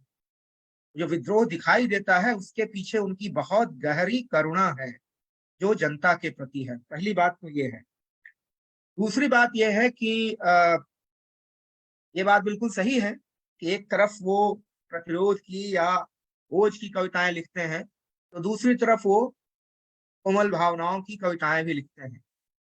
और ये उनके पूरे जीवन में एक संघर्ष भी रहा है। उनका एक बहुत प्रसिद्ध निबंध है कला के अर्धनारीश्वर। उसमें उन्होंने इस अपनी यात्रा का, अपनी इस दुविधा का बहुत ही खुल करके अंकन किया है। और उन्होंने सौंदर्य के कवि के रूप में रविंद्रनाथ को और इकबाल को संघर्ष के कवि के रूप में चुना है। दूसरी तरफ विचार के स्तर पर आप कह सकते हैं कि उन्होंने खुद ही लिखा है कि मार्क्स का रंग लाल है और गांधी का रंग उजला है, उजले को लाल से गुणा करने पर जो रंग बनता है वही मेरी कविता का रंग है। ठीक इसी तरह से वो एक वाक्य में कहते हैं, आप जानते ही हैं कि दिनकर जी छायावाद के तुरंत बाद वाले कवि, या छायावाद का जो उत्तरवर्ती दौर है जिसको उत्तर छायावाद कहा जाता है, जिसमें राम गोपाल शर्मा रुद्र, रामधारी सिंह दिनकर, हरिवंश राय बच्चन, ये सब लोग कवि थे। तो इसमें वो कहते हैं कि मैं पंत यानी सुमित्रानंद पंत, पंत के सपने को मैथिली शरण की सफाई से लिखना चाहता था। मतलब ये है कि दिनकर जी जो एक हमारा द्वंद्वात्मक जीवन है, जो जीवन द्वंद्वों से बनता है, और वो जो द्वंद्व हम बना करके भी चलते हैं, कई बार वो बन भी जाता है। जैसे हम कर्म बनाम धर्म का द्वंद्व बनाते हैं, काम बनाम अध्यात्म का द्वंद्व बनाते हैं, अच्छा बनाम बुरा का द्वंद्व बनाते हैं, सौंदर्य बनाम संघर्ष का द्वंद्व बनाते हैं। ये जितने प्रकार के द्वंद्व हम बनाते हैं या जिन द्वंद्वों से हमारा जीवन संचालित होता है, उसके कवि के रूप में दिनकर जी हमारे सामने आते हैं। वो इन द्वंद्वों की बहुत बारीकी से व्यक्त भी करते हैं, इन द्वंद्वों की बारीकी से एक तरह से पड़ताल भी करते हैं, उसका विश्लेषण भी करते हैं, और कहीं ना कहीं आगे जाकर के वो इस नतीजे पर ही पहुंचते हैं कि ये जो द्वंद्व दिखाई देता है, दरअसल ये व्यर्थ है। ये दोनों एक दूसरे के विरोधी नहीं है, बल्कि पूरक है। सौंदर्य ऐसा नहीं है कि संघर्ष का विरोधी है, या संघर्ष जो है वो सौंदर्य का विरोधी है। क्योंकि हम अगर संघर्ष करते हैं, अगर हम किसी प्रकार का संघर्ष कर रहे हैं, तो आखिरकार हम चाहते क्या है? हम अंततः सुंदर की स्थापना ही तो चाहते हैं। दिनकर जी अगर ये लिख रहे हैं कि चल रहे ग्राम कुंजों में पछिया के चकोर, दिल्ली लेकिन ले रही लहर पुरवाई में, तो उनका ये उद्देश्य तो कतई नहीं है कि दिल्ली को मटिया मेट कर दिया। तो जो दिल्ली के प्रति विद्रोह है उनके मन में, वो इसीलिए है कि जो दिल्ली एक सत्ता का केंद्र है और उसके समानांतर जो जनता है, वो ठीक से जी पाए, उसका जीवन सुंदर हो पाए। मैं कहना यह चाहता हूं कि जो संघर्ष है हमेशा सौंदर्य की प्रतिष्ठा के लिए होता है। हमारे दिमाग में ये बात बहुत गहराई से बैठ गई है कि संघर्ष और सौंदर्य परस्पर विरोधी चीज है, जबकि ऐसा है नहीं। संघर्ष का भी अपना एक सौंदर्य हो सकता है, और सौंदर्य का भी एक अपना संघर्ष हो सकता है, और इसके साथ साथ दोनों एक दूसरे के पूरक भी हो सकते हैं। संघर्ष का सारा कह लीजिए कि विचार ही इसीलिए है कि सुंदरता की स्थापना हो। तमाम दुनिया बदलने वाले लोग जिन्होंने अपनी पूरी जिंदगी लगाई, जो संघर्ष करते रहे, वो इसीलिए करते रहे कि उनको एक सुंदर दुनिया बनानी थी। और दिनकर जी इसको शुरू से ही करते हैं। एक तरफ वो हुंकार कुरुक्षेत्र लिख रहे हैं, तो दूसरी तरफ वो रसवंती और उर्वशी लिख रहे हैं। तो ये दो उनकी रचना धर्मिता के पक्ष हैं। उनका एक तीसरा भी पक्ष है, जिसको कि आप आत्म और अध्यात्म के नाम से देख सकते हैं। मतलब ये कि एक व्यक्ति के रूप में जो हम व्यक्तिगत तौर पे अनुभूत करते हैं जिंदगी को लेकर के, अपने पूरे जीवन को लेकर के, और कुछ हमारी एक जो आध्यात्मिक आकांक्षाएं, आध्यात्मिक का हाँ मैं ऐसे धार्मिक अर्थ में नहीं कर रहा हूँ, मतलब जो एक जिंदगी को लेकर के, ब्रह्मांड को लेकर के, प्रकृति को लेकर के जो हमारे मन में अनेक तरह के सवाल आते हैं, जिंदगी की चरितार्थता का सवाल आता है, जिंदगी के उद्देश्य का सवाल आता है, ये सब भी जो है दिनकर जी की रचना के बिंदु रहे हैं। खास करके यदि आप उनका आखिरी संग्रह हारे को हरिनाम देखिए, नाम से भ्रम हो जाता है कि यह किसी थके हारे व्यक्ति की आखिरी कह लीजिए कि इच्छा या आखिरी दिनों की बात है, लेकिन ऐसा उसमें नहीं है। वो उसमें उनके व्यक्तिगत अनुभव जो एक व्यक्ति के रूप में अनुभव करते हैं, और एक इंसानी जीवन की जो एक अपनी प्रश्नाकुलता हो सकती है स्वयं के प्रति या स्वयं से संसार के रिश्ते के प्रति, वह भी उसमें प्रकट होती है। और इसके साथ साथ दिनकर जी का एक और पक्ष है। आप जानते ही हैं कि वो पूरी दुनिया में घूमे, तमाम साहित्यकारों से उनके संपर्क रहे। उन्होंने कुछ दुर्लभ कविताओं के अनुवाद भी किए हैं। सीपी और शंख और आत्मा की आंखें, ये दो संग्रह उनके अनुवादों के संग्रह हैं, जिसको एक तरह से अनुवाद न कहते हुए पुनः सृजन कहना चाहिए। इसमें उन्होंने सीपी और शंख में तो दुनिया भर के कवियों की कविताओं के अनुवाद हैं। बस पोलैंड के कवि की कविता का अनुवाद है, अंग्रेजी कवियों की कविता का अनुवाद है, और भी दूसरे कवि जो दूसरी भाषाओं के कवि हैं उनकी कविताओं के अनुवाद हैं। और आत्मा की आंखें में अंग्रेजी कवि डीएच लॉरेंस, उनकी कविताओं के भी अनुवाद हैं। तो उनकी कविताओं को पढ़ने से ये लगता है कि वो अनुवाद नहीं कर रहे हैं, बल्कि पुनः सृजन कर, स्वयं कवि थे, वो कविता उसमें फूट पड़ती है। तो एक पक्ष तो उनका यह भी है। इसके साथ साथ जैसा मैंने कहा आपको कि वो बहुत अच्छे आलोचक हैं। हिंदी में दो तरह के, बल्कि पूरी दुनिया के साहित्य में आप कह सकते हैं कि दो तरह के आलोचक पाए जाते हैं। एक जो मूलतः रचनाकार होते हैं, जो आलोचना बस ऐसे ही अपनी इच्छा से या थोड़ी बहुत जरूरत के अनुसार लिखते हैं, और एक दूसरे हैं जिनकी मुख्य विधा आलोचना है। जैसे उदाहरण के लिए अगर हिंदी में ही ले लीजिए, वैसे तो हर आलोचक कवि कुछ ना कुछ लिखता ही रहता है, लेकिन बाद में जो एक छवि बनती है, बाद में जो उनका काम आता है, उसके आधार पर ये बंटवारा किया जाता है। जैसे हिंदी में आप ले लीजिए रामचंद्र शुक्ल, वैसे रामचंद्र शुक्ल की भी किताब कविता की प्रकाशित है मधुस्रोत के नाम से, लेकिन कवि के रूप में उनकी ख्याति उतनी नहीं है जितनी कि आलोचक के रूप में। रामविलास शर्मा जो तार सप्तक के कवि हैं, लेकिन फिर भी उनकी छवि आलोचना के क्षेत्र में ज्यादा विस्तारित है। या फिर डॉक्टर नगेंद्र, डॉक्टर नामवर सिंह भी कवि थे, लेकिन मूलतः आलोचक के रूप में उनकी छवि बनी। तो एक तो ये प्रकार होता है। अंग्रेजी में ले लीजिए तो जैसे आई रिचर्ड्स हो गए, फार्लिविस हो गए, या और दूसरे आलोचक हो गए जो मुख्यतः आलोचक हैं। और एक दूसरे लोग भी हैं, संस्कृत में ले लीजिए यदि, तो मान लीजिए जैसे मम्मट को ले लीजिए, भरत मुनि को ले लीजिए, भामा को ले लीजिए। इनके बारे में जो हमें पता चलता है कि ये सैद्धांतिक या आलोचनात्मक किताबें लिख रहे हैं। लेकिन एक दूसरे प्रकार के भी आलोचक होते हैं जो मूलतः रचनाकार हैं और वो भी आलोचना लिखते हैं। जैसे अंग्रेजी में T S Eliot, Ezra pound, Sanskrit में राजशेखर, आनंदवर्धन, हिंदी में स्वयं भारतेंदु, जयशंकर प्रसाद, निराला, अज्ञे, मुक्तिबोध, दिनकर। ये एक पीढ़ी बनती है। ये एक कह लीजिए कि हिंदी आलोचना का एक रूप बनता है, जिसमें कि अगर रचनाकार आलोचकों में से चुना जाए आधुनिक हिंदी काव्य में या साहित्य में, तो तीन नाम हमारे सामने बड़ी प्रमुखता से आते हैं, अज्ञे, मुक्तिबोध और दिनकर। तो दिनकर जी ने बहुत आलोचनाएं लिखी हैं, छायावाद के बारे में, प्रगतिवाद के बारे में। कामायनी पर उनकी लगभग एक मुकम्मल किताब ही है। एक पूरी किताब है जिसका नाम है पंथ प्रसाद मैथिली शरण, और उसमें उन्होंने पंजी पर एक लंबा लेख लिखा है, मैथिली शरण गुप्त पर एक लंबा लेख लिखा है, और कामायनी पर भी एक लंबा लेख लिखा है। और कामायनी का शीर्षक जो है वो बहुत ही विचारणीय है। कहते हैं कामायनी का शीर्षक है दोष रहित दूषण सहित। कामायनी दोष रहित दूषण सहित। सब काम दोष कहते हैं कि कोई ऐसा दोष हो जाए कविता में जो कानों को खराब लगे, शब्दों का चयन गड़बड़ हो, कोई अर्थ खराब निकल जाए, तो ये सब कामायनी में नहीं है। दोष रहित, दूषण सहित। दूषण का मतलब ऐसी बात जिसको कि त्यागा जा सकता था। तो कामायनी में ऐसा क्या है जिसको त्यागा जा सकता था? तो बताते भी हैं कि भाषा में जो लड़खड़ाहट है, भाषा में जो एक कह लीजिए कि कहीं कहीं गतिरोध पैदा होता है, ये दिनकर जी के विचार है कि वो कामायनी पढ़ने वाले को या उसको समझने वाले को थोड़ा शिथिल करता है। तो ये कामायनी पर वो इस तरह से अपनी आलोचना प्रस्तुत करते हैं। ठीक इसी तरह से उन्होंने उस जमाने में जो यूरोपीय कविता का समकालीन कह लीजिए परिदृश्य था, उसको लेकर के एक बहुत महत्वपूर्ण पुस्तक लिखते हैं आलोचना की। उसकी चर्चा बहुत कम होती है, ज्यादा चर्चा होनी चाहिए, जिसका शीर्षक ही है शुद्ध कविता की खोज।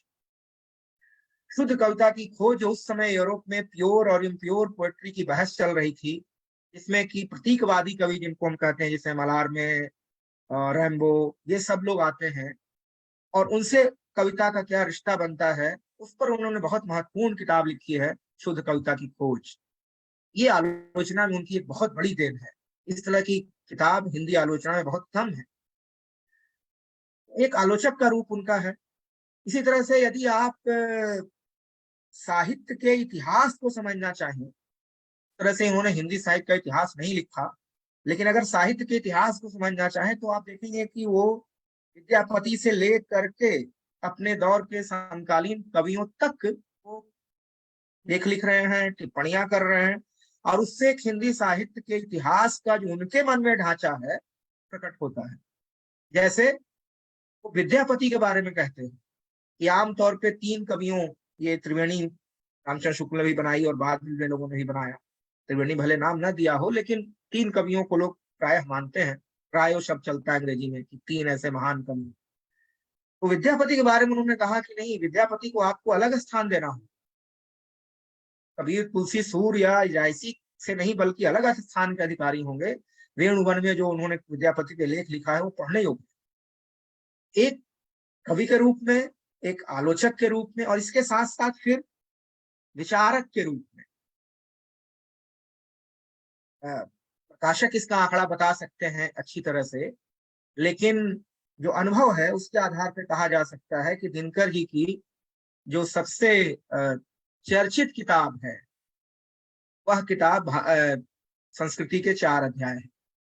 सबसे ज्यादा कॉपी अगर किसी की बिकती है तो संभवतः संस्कृति के 4 अध्याय और रश्मि रथी की बिकती है। और संस्कृति के 4 अध्याय में उन्होंने भारत की जो सामासिक संस्कृति है उसके निर्माण में जो चरण भारत ने तय किए हैं की बहुत विस्तार से विवेचना करते हैं। और उसी को पढ़ करके पता चलता है कि भारत अंततः एक बहुलतावादी देश है। कोई भी सरकार, कोई भी व्यक्ति, कोई भी दल यदि भारत को एक वचन करना चाहता है तो दरअसल वो भारत का शत्रु है। असली देशद्रोही वह है जो भारत को एक रंग में रंगना चाहता है। और बहुत विस्तार से बताते हैं संस्कृति के 4 अध्याय में कि कैसे आर्य और द्रविड़ का संघर्ष हुआ, फिर मिश्रण हुआ तो कैसे एक संस्कृति बनी, फिर उसमें अगर कुरीतियां आने लगी तो फिर कैसे बौद्ध और जैनों का विद्रोह सामने आया, फिर उसके बाद जो है इस्लाम का आगमन हुआ। दूसरा अध्याय ये आर्य और द्रविड़ के मिश्रण के बाद जो बौद्ध और जैन लोग आए, दूसरा अध्याय वो। तीसरा अध्याय इस्लाम का आगमन हुआ। और चौथा अध्याय जब अंग्रेज यहाँ आए तब उनकी जो एक बहुत ही मजबूत संस्कृति थी उससे जब हमारा सामना, हम कैसे बने या बिगड़े। और उसमें उन्होंने महात्मा गांधी पर, अरविंद पर, विवेकानंद पर अलग अलग अध्याय लिखे हैं। और अरविंद को और महात्मा गांधी को बहुत महत्व दिया है, विवेकानंद को भी बहुत महत्व दिया है। ये 3 हमारे भारत के, आधुनिक भारत के बड़े निर्माता हैं। और तीनों, इनमें से 2 के लिए उन्होंने तो बहुत अच्छे विशेषण लगाए हैं। एक के बारे में कहा है कि स्वर्ग का भूमि पर अवतरण, और दूसरे के लिए कहा है कि भूमि को ही स्वर्ग बना देना।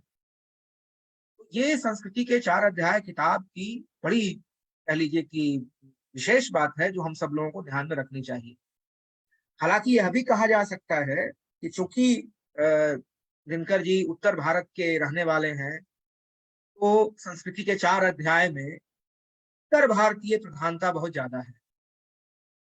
दक्षिण की भी चर्चा है, लेकिन खास करके पूर्वोत्तर भारत की, या जो हमारी आदिवासी संस्कृति है, या बाकी और इस तरह की संस्कृतियां हैं, उसकी चर्चा कम है। यह भी हो सकता है कि उस समय उन चीजों पर ध्यान न जाता हो जैसे आज हमारा ध्यान जाता है। इसमें दिनकर जी का कोई दोष नहीं है। समय भी कई बार आपकी आंख को प्रतिबंधित कर देता है। कई बार हम समय के पार नहीं देख पाते, या समय का जो दायरा है उससे आगे हम नहीं जा पाते। ऐसा भी होता है। साहित्यकार अंततः समय से बंधा भी होता है, समय से मुक्त होने की भी कोशिश करता है, होता भी है, लेकिन ज्यादातर वो साहित्यकार जो है वो समय से बंधा भी होता है। तो ये उनके एक, इसके साथ साथ वे भारत में उस समय एक बहुत, कह लीजिए कि बहस चल रही थी। सब जगह आप देखेंगे कि भारत को किस रास्ते जाना चाहिए। आधुनिकता का जो रूप पश्चिमी दुनिया से प्रकट हो रहा है और भारत की जो अपनी एक बनी बनाई दुनिया चल रही है, उसके बीच का क्या रिश्ता होगा। आधुनिकता का जो प्रत्यय है वह दिनकर जी की विचार सरणी के केंद्र में है। आधुनिकता बोधों की बहुत पतली सी किताब है, उसमें उन्होंने छोटे छोटे शीर्षक मुक्त चिंतन रखे हैं। उससे आपको पता चलेगा कि आधुनिकता के बारे में क्या सोचते थे। जैसे एक वाक्य लिखते हैं उसी में कि आधुनिकता के पहले संसार रहस्य था, आधुनिकता के बाद संसार समस्या बन गई। ये ऐसी बात है जिससे आप पूरी आधुनिकता को समझ सकते हैं कि आधुनिकता के पहले संसार रहस्य था, क्योंकि हमको कुछ पता नहीं था। हम मान लेते थे कि सब कुछ देवताओं की इच्छा से हो रहा है। पानी इंद्र भगवान बरसा रहे हैं, सूरज भगवान उदित होंगे तो रोशनी मिलेगी, चंदा मामा डूब जाएंगे तो रोशनी समाप्त हो जाएगी, ये सारी चीजें। लेकिन आधुनिकता ने बताया कि इन सबके पीछे कुछ प्राकृतिक कारण है, और भी ऐसी कई चीजें सामने आई। तो आधुनिकता के पहले संसार रहस्य था और आधुनिकता के बाद वो समस्या बन गई। इस समस्या का सामना हम कैसे करें। फिर जो शाश्वत और वर्तमान का जो संघर्ष है आधुनिकता के प्रसंग में, उसको हम कैसे देखेंगे? तो दिनकर जी उसमें भी एक महत्वपूर्ण सूत्र स्थापित करते हैं कि देखिए, हर युग का शाश्वत अलग अलग होता है, हर पीढ़ी अपने शाश्वत की खोज अलग तरीके से करती है, और ये बात वो रीतिकाल के मूल्यांकन के संदर्भ में कह रहे हैं। तो कुल मिला जुला करके मैं कहना ये चाहता हूं कि दिनकर जी ऐसे हमारे साहित्यकार हैं, निश्चित रूप से उनकी ख्याति कवि के रूप में है, कवि के रूप में उनकी प्रतिष्ठा है, कवि हैं भी वो। लेकिन अगर हम किसी साहित्यकार को, किसी रचनाकार को समझना चाहते हैं, तो जहां तक संभव हो सके हमको उसको समग्रता में देखना चाहिए। और दिनकर जी आधुनिक हिंदी साहित्य के एक ऐसे समग्र लेखक हैं जो न केवल अलग अलग विधाओं में काम करते हैं, बल्कि उन विधाओं से हमारे सामने सोचने, विचारने, रास्ता दिखाने के नए नए स्तंभ हमारे सामने प्रकट करते हैं। आप सबने मौका दिया, बहुत बहुत शुक्रिया, बहुत बहुत धन्यवाद।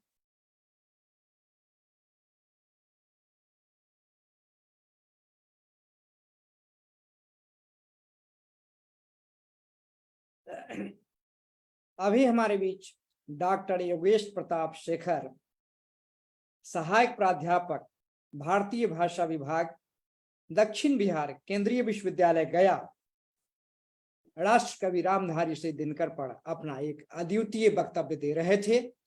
इन्होंने हर पक्ष को रखा है और हमारे सामने एक सुंदर वक्तव्य प्रस्तुत किया है।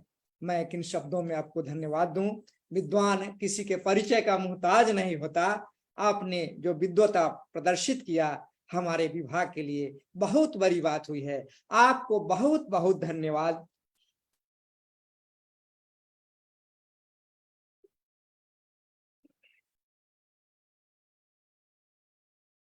संयोग से हमारी विशिष्ट वक्ता डॉक्टर सविता सिंह नेपाली, माननीय उपाध्यक्ष हिंदी प्रगति समिति, अभी नहीं जुड़ पाई हैं। विशेष कार्य से वे संभवतः दिनकर जी के सुपुत्र के घर पर गई हुई हैं।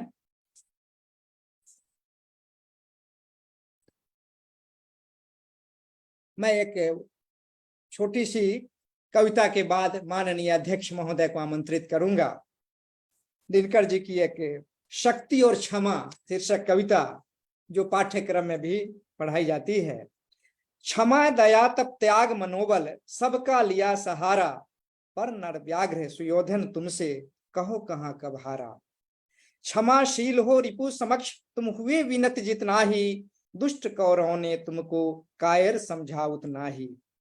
क्षमा शोभती उस भुजंग को जिसके पास गड़ल हो, उसको क्या जो दंतहीन विष रहित विनित सरल हो। 3 दिवस तक मंथ मांगते रघुपति सिंध किनारे, बैठे पढ़ते रहे छंद अनुनय के प्यारे प्यारे। उत्तर में जब एक नाद भी उठा नहीं सागर से, उठी अधीर धधक पौर उसकी आग राम के शर से। सिंधु देह धर त्राहि त्राहि करता आ गिरा शरण में, चरण पूज दास्ता ग्रहण की बंधा मूढ़ बंधन में। सच पूछो तो क्षण में ही बसती है दीप्ति विनय की, संधि वचन संपूज्य उसी का जिसमें शक्ति विजय की। अब मैं बड़े ही आदर के साथ अध्यक्षीय भाषण के लिए श्री सत्यनारायण माननीय अध्यक्ष हिंदी प्रगति समिति को सादर आमंत्रित करता हूं। दिनकर जी की उन पंक्तियों के साथ, है कौन विघ्न ऐसा जग में, है कौन विघ्न ऐसा जग में, टिक सके वीर नर के मग में। खम ठोक ठेलता है जब नर, पर्वत के जाते पांव खर। मानव जब जोर लगाता है पत्थर पानी बन जाता है। मैं बड़े ही आदर के साथ, विनम्रता के साथ मैं अध्यक्ष महोदय को सादर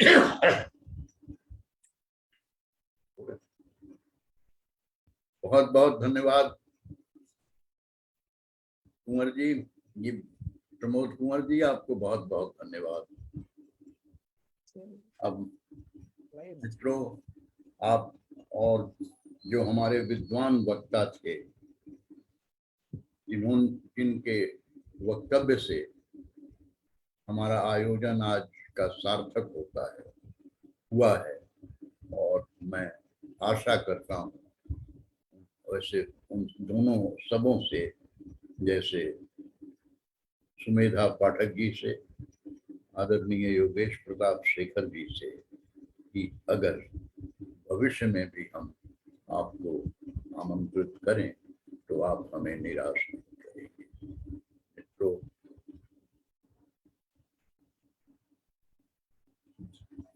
एक दो बात बहुत आत्मीयता के साथ कहना चाहूंगा।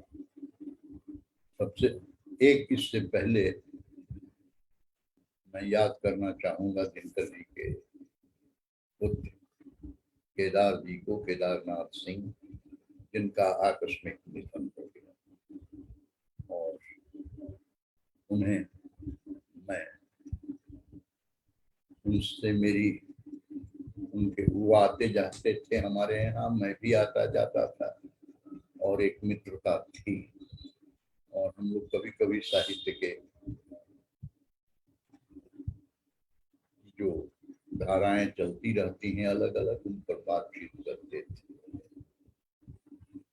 एक बात और इनके बारे में कह दूं अब कि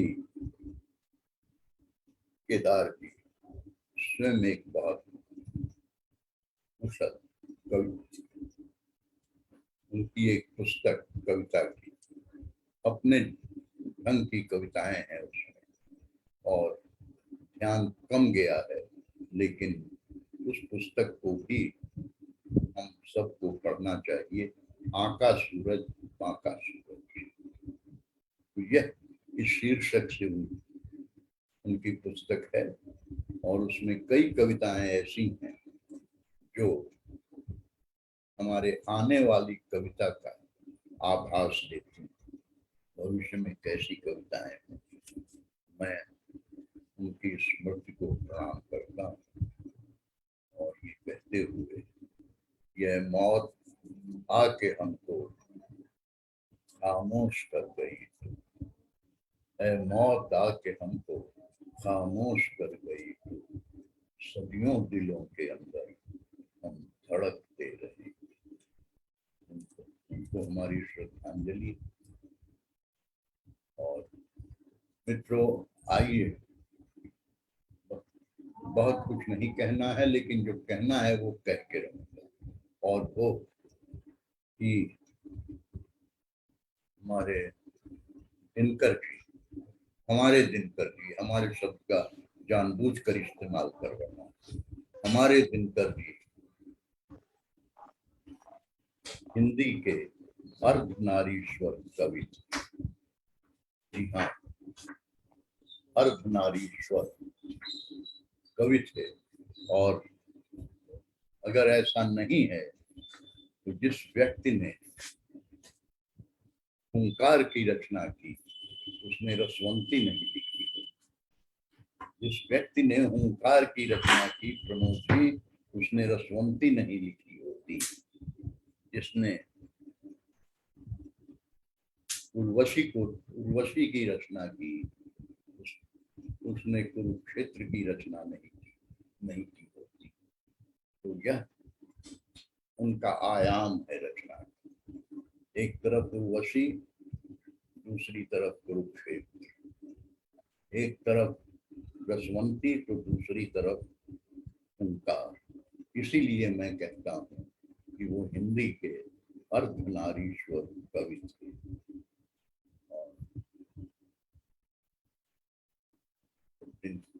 दिनकर जी, एक बात और आप याद रखें, आपको का ध्यान चाहूंगा इस बात पर, और वह यह कि मनमथ नाथ गुप्त हमारे यहाँ साहित्यकार और क्रांतिकारी व्यक्ति हो गए, क्रांतिकारी भी रहे हैं। उन्होंने कहा था कि भाई ऐसा है कि हम कविताएं तो बहुत, हम लोग भी सब लोग ही लिखते हैं, लेकिन जो लोग भी लिखते हैं अपनी प्रारंभिक कविताएं जो लिखते हैं शुरू में, तो उसमें दिनकर जी का प्रभाव रहता है। दिनकर जी को पढ़कर या सुनकर कितने लोगों, ऐसी कई प्रतिभाएं हैं जिन्होंने अपनी कविता कर्म को अपनाया और एक अच्छी पहचान बनाई। तो यह दिनकर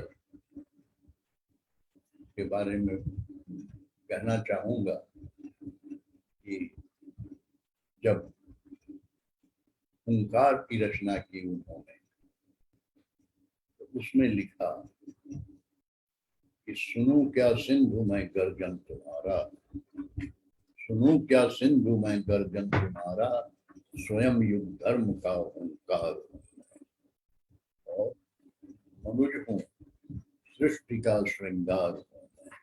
पंक्ति देखिए, मनुज हूँ सृष्टि का श्रृंगार हूँ मैं, पुजारिन धूल से मुझको उठा दे, तुम्हारे देवता का हार हूँ मैं। यह दिनकर जी, ये सबसे पहले मैंने दिनकर जी को कब और कहाँ सुना था, यह आज भी मुझे ठीक ठीक याद है। वह वर्ष 1946 था, वर्ष 1946। तब तक देश स्वतंत्र नहीं हुआ था। उस समय जेपी 1942 के क्रांतिकारी, जेपी 1942 में के वो क्रांतिकारी थे, और उस समय जब जेल की दीवार फांद के ये बाहर आए, तो वह एकदम जंगल में होता, हजारीबाग से भाग जेल दीवार फूट के 3-4 लोग थे उसमें, और लोगों का नाम तत्काल याद नहीं आ रहा, और सब जंगल से, भीषण जंगल जो उस समय हिंस पशुओं से भरे हुए थे, उसमें खतरा लेकर वो बाहर निकले जेल से और सकुशल शहर पहुंच गए।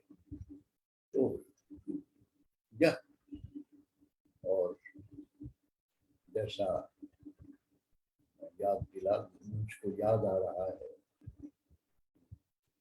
वही जयप्रकाश जी पर उस समय अंग्रेज सरकार ने उन्हें बहुत यातनाएं दी थी।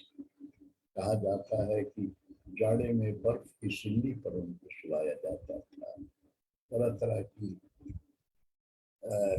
दवाइयां दी जाती थी ताकि वो शरीर उनका धीरे धीरे काम करना बंद कर दे। उसी में मैंने दिनकर जी को सुना था गांधी मैदान में। आज भी जो गांधी मैदान के बीच में जो स्तंभ है, उसी पर दिनकर जी ने, वो एग्जीबिशन रोड के सामने से जो आप गांधी मैदान में प्रवेश करते हैं, वहीं कुछ दूर पर जाकर मंच, विशाल मंच बना हुआ था, और दिनकर जी ने अपनी कविता पढ़ी थी, जयप्रकाश ने। उस कविता को एक बार लोहिया जी ने कहा था दिनकर से लोकसभा में कि दिनकर जी, मेरा एक अनुरोध है आपसे, जिस तरह आपने जेपी पर एक अपनी अमर कविता लिखी है, मुझको भी, मेरे पर भी एक कविता लिखी। लोहिया ने कहा, दिनकर जी ने उत्तर दिया बहुत शालीनता से कि डॉक्टर साहब, लोहिया को लोग ज्यादा डॉक्टर साहब कहते हैं, और वो जर्मनी से पीएचडी या डीलिट किया हुआ था, विदेश से डिग्री लेके आए थे। तो कहा कि डॉक्टर साहब, आप जिस दिन मुझे जेपी की तरह या जयप्रकाश जी की तरह प्रभावित कर देंगे, कविता अपने आप। और जब कविता फूटी तो उसका पाठ उन्होंने किया पटना के गांधी मैदान में। उसकी 4 पंक्तियां से सुन लीजिए।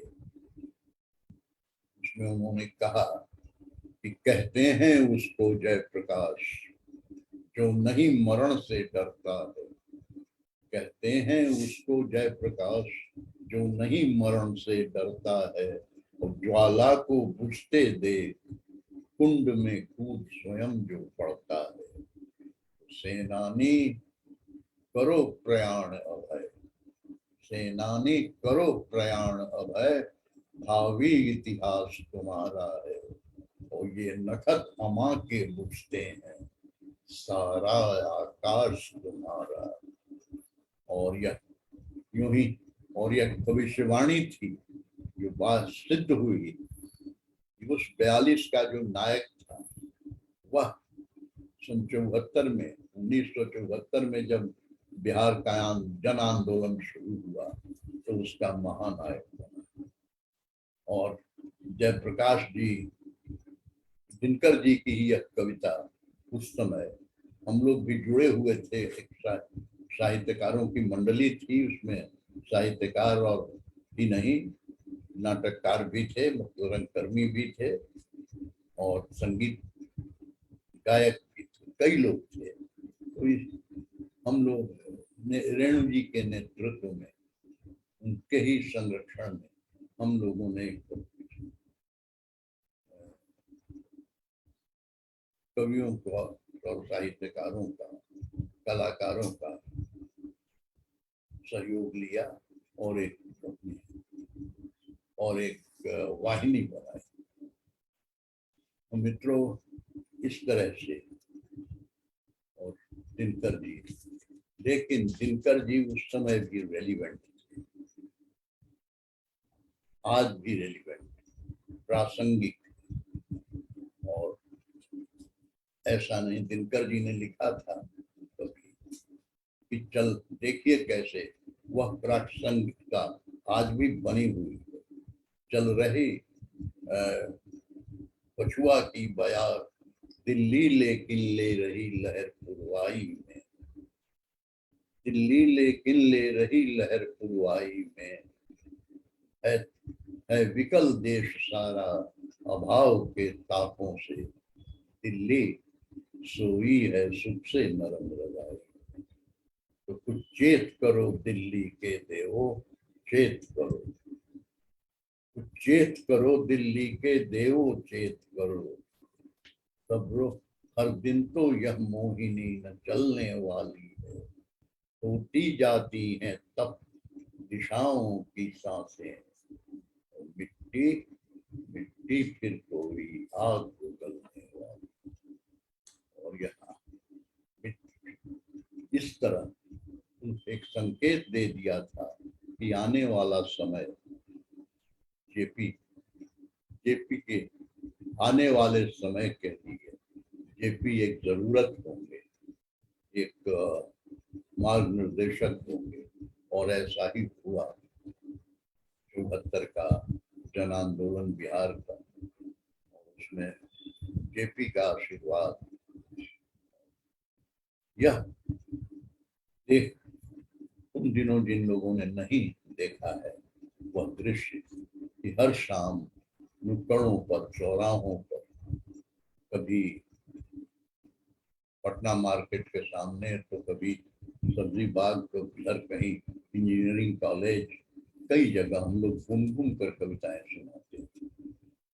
और छोटे छोटे 15 मिनट 20 मिनट का लघु नाटक करते ने मंचन करते। तो यह एक आवाज। और तब हमने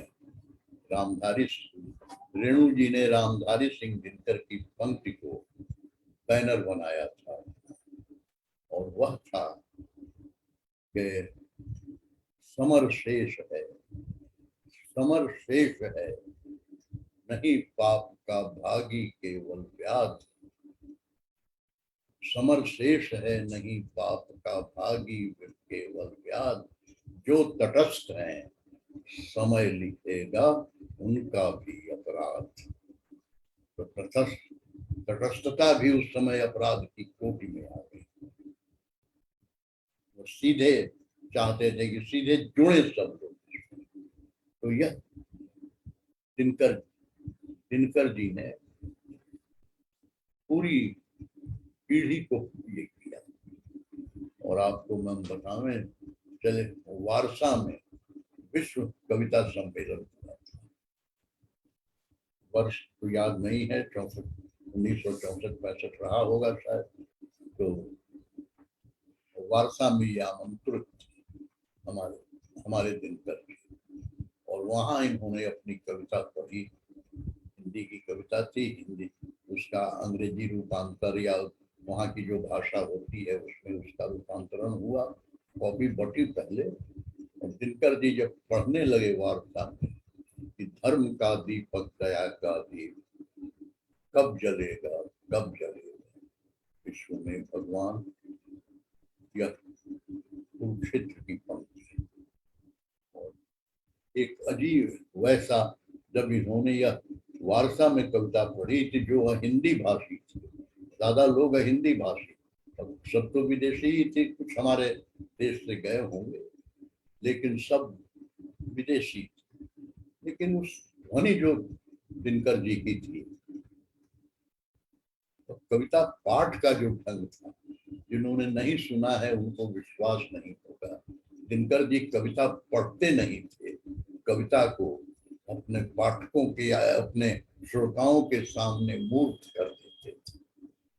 तो यह, और मुझको एक घटना याद है, आप बड़ा दिलचस्प घटना है, ये सिन्हा लाइब्रेरी है ना, उसका जो बहाता है बाहर वाला, उसी में चौकी बांध के एक छोटा सा मंच बनाया गया था। प्रमोद जी सुनिए, उस एक छोटा सा मंच बनाया गया था और दिनकर जी कविता पढ़ने आए।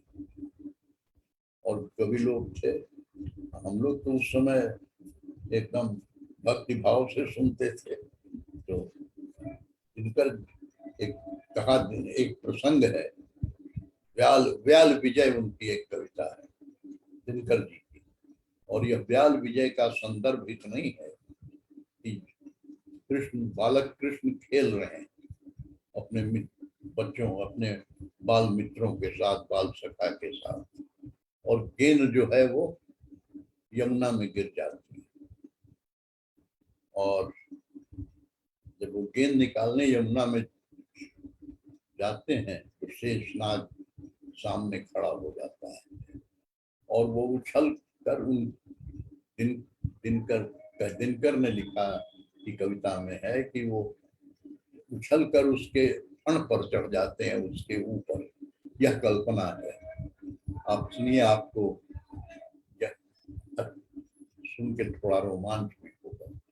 ये कल्पना है कि उस समय वो कृष्ण का बाल रूप था और वो उसके यमुना में कूद जाते हैं और शेषनाग के फण के ऊपर बांसुरी लिए बांसुरी बजा रहे। शेषनाग के फण के ऊपर, और इसको व्याल विजय नाम दिया।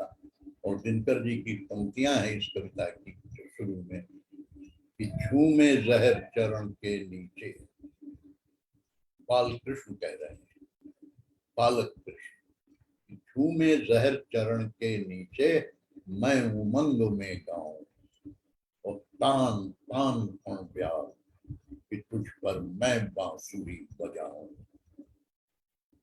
आगे की 4 पंक्ति आप याद रखेंगे, इस अपेक्षा के साथ पढ़ रहा हूं कि तान तान फण ब्याल की तुझ पर मैं बांसुरी बजाऊं, तो विषधारी मत डोल। शेषनाग ऐसे है और मोटर से डोल रहा है कि विषधारी मत डोल कि मेरा आसन बहुत कड़ा है। विषधारी मत डोल कि मेरा आसन बहुत कड़ा है। अरे कृष्ण आज लघुता में भी सांपों से बहुत बड़ा। कृष्ण आज लघुता में भी सांपों से बड़ा, बहुत बड़ा है। दिनकर जी यह कविता व्याल विजय अपने समय में, और यही कविता पढ़ रहे थे जब वही सिन्हा लाइब्रेरी कैंपस में, और जब ये कह दिनकर जी जब वहां पहुंचे, मैंने अपनी पंक्ति पढ़ते पढ़ते आ गए पूरा इसमें भावावेश में, और कहा कि विषधारी मत दो कि मेरा आसन बहुत कड़ा है, कृष्ण आज लता में भी सांपों से बहुत बड़ा है। पाँव को मारा एक उठा के थोड़ा सा, और वो नतीजा ये हुआ कि चौकी जो रस्मती हुई थी, रस्सी टूट गई और चौकी गिर गई। तो ये उस समय ऐसा माहौल होता था कि तब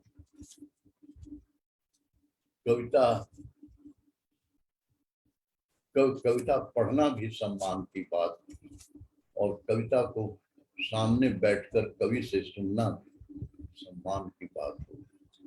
अब वो बीती बात हो गई। मित्रों, दिनकर जी एक कविता बहुत सीधी सादी बच्चों के लिए लिखी गई, उसकी ओर ध्यान है। मैंने वो और बड़ी कविताएं तो है, तो उसमें है कि कहते हैं दो नौजवान क्षत्रिय घोड़े दौड़ाते, सुनिए प्रमुख, कि कहते हैं दो नौजवान क्षत्रिय घोड़े दौड़ाते, ठहरे आकर बादशाह के पास सलाम बजाते। कहा एक ने सरकार हमें दें घी चावल खाने, हमें दें घी चावल खाने को, और एक मौका अपना कुछ जौहर दिखलाने को। बादशाह ने कहा कौन तुम, हम क्या काम तुम्हें दें। बादशाह ने कहा कौन तुम, हम क्या काम तुम्हें दें। तो हम हैं मर्द बहादुर, झुक कर कहा राजपूतों ने। हम हैं हम हैं मर्द बहादुर, डट कर कहा राजपूतों ने। बादशाह कहते हैं कि इसका कौन प्रमाण। कहा यह बादशाह ने ज्यों ही। उसके बाद पंक्ति एक है जो ठीक से याद नहीं है, भाव है कि जैसे ही कहा कि इसका कौन प्रमाण, तो दोनों ने घोड़े की लगाम क्रॉस खींची और आमने सामने हो गए। बगल बगल में खड़े थे, पास पास, दोनों अब सामने हो गए और खींच ली म्यानों से तलवार, और कर दिया एक दूसरे की गर्दन पर वार। दोनों कटकर ढेर हो गए।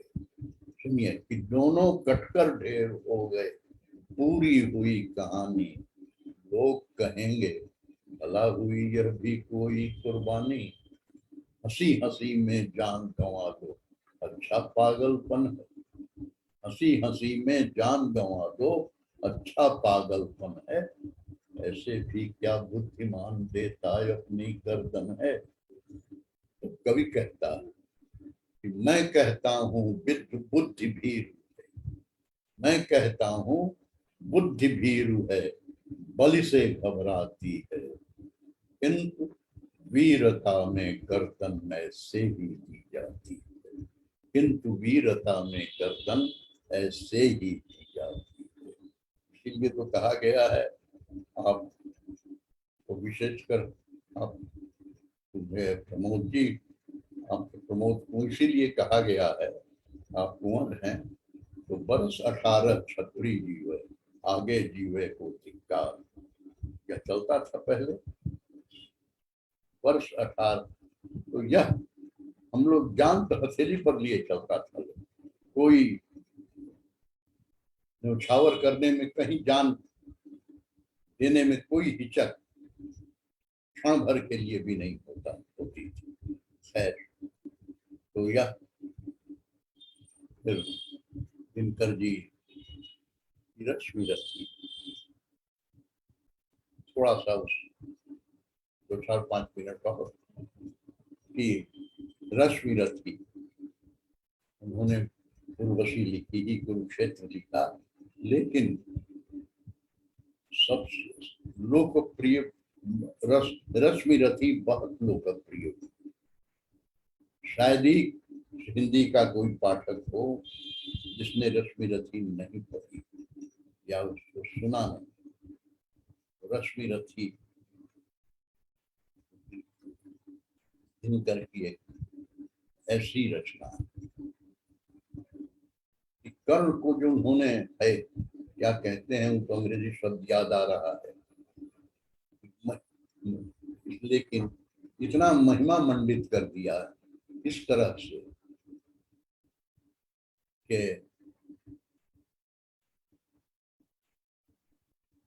जब कर्ण का अग्निहत्या, जब ये कर्ण का अंतिम समय जब है जिसमें वो रथ से उतर गया है, बाण और ये बाण और धनुष बाण अलग रख दिया है उसने, और सूर्य का ध्यान लगाकर, तो उसी समय वह लगा सर एक ग्रीवा से संभल। कृष्ण ने अर्जुन से कहा कि मारो। अर्जुन को वो भी वीर था, उसने कहा कि ये धर्म के अनुकूल होगा। कहा कि छोड़ धर्म, अभी तू धर्म को क्या जानता है, कहूं जो पाल उसको धर्म है या अनंत कर शत्रु का सत्कर्म है या। और उसके बाद कर्ण है कि गिरा मस्तक मही पर छिन्न होकर, तपस्या धाम कम से भिन्न हो गए। उठी कौन्तेय की जयकार रण में, मचा घनघोर हाहाकार रण में। सुयोधन बालकों सा रो रहा था, खुशी से भीम पागल हो रहा था। अब आगे की पंक्तियां सुन लीजिए। त्रिगों में मोद के मोती सजाए, त्रिगों में मोद के मोती सजाए, युधिष्ठिर व्यग्र हरि के पास आए। कहा केशव यही था त्रास मुझको, नहीं था यह कभी विश्वास मुझको, कि अर्जुन यह विपद भी हर सकेगा, किसी दिन कर्ण रण में मर सकेगा। नहीं जो आज ही वह काल सोता, न जाने क्या समर का हाल होता। और तब कृष्ण कहते हैं, उदासी में भरे भगवान बोले, उदासी में भरे भगवान बोले, न भूले आप केवल जीत बोले। विजय क्या जानिए बस्ती कहाँ है, विभाव उसकी अजय हस्ती कहाँ है। और कर्ण के बारे में कहते हैं कि दिए क्या क्या न छिप कर दान उसने, किए क्या क्या नहीं कल्याण उसने, मगर सब कुछ लुटा कर दान के हित, सुयश के हेतु नर कल्याण के हित। गया है कर्ण को दीन कर, मनुष्य कुल को बहुत गंभीर करके।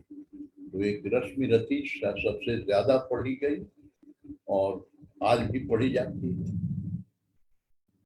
दिनकर को इस तरह से याद कीजिए। आइए, जब मैथिली शरण का निधन हुआ था तो दिनकर जी ने उनकी स्मृति में पंक्तियां, 4 पंक्तियां लिखी थी। अब यही दिनकर जी की ही पंक्तियां दिनकर जी की स्मृति में समर्पित करता हूँ कि चमक छोड़ चौमासे बीते, कंप छोड़ कर सीख गए। चमक छोड़ चौमासे बीते, कंप छोड़ कर शीत गए। कवि मेरे यह भी क्या कम है, गूंज बची है जीत गए। बहुत बहुत धन्यवाद। और आप राजभाषा विभाग का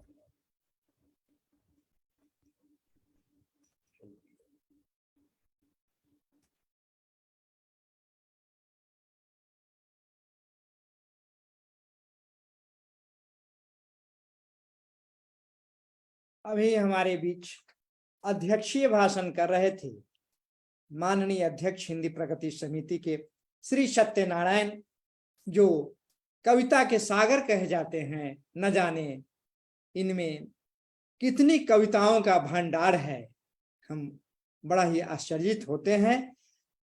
तभी तो बिहार प्रांत को इन पर फक्र है। हमें बहुत बड़ा गर्व है कि ऐसे साहित्यकार हमारे राज्य में हैं, हमारे प्रांत में हैं, और हमारा प्रांत शान से ऐसे साहित्यकार को देखकर अपना सीना तान देता है। आपको बहुत बहुत धन्यवाद। हमारे बीच माननीय अध्यक्ष आए और अध्यक्षीय भाषण किए, हम काफी विह्वल हुए, हम काफी प्रसन्नचित हैं कि हमारे बीच आकर आपने जो अपना समय दिया है, हम काफी खुश हुए। आपको बहुत बहुत धन्यवाद। अब मैं धन्यवाद ज्ञापन के लिए श्री अनिल कुमार लाल, उप निदेशक मंत्रिमंडल सचिवालय राजभाषा विभाग से निवेदन करता हूं कि धन्यवाद ज्ञापन करें। मंडल सचिवालय विभाग राजभाषा के तत्वावधान में आयोजित राष्ट्र कवि रामधारी सिंह दिनकर जयंती समारोह के माननीय अध्यक्ष श्री सत्यनारायण जी, अध्यक्ष हिंदी प्रगति समिति,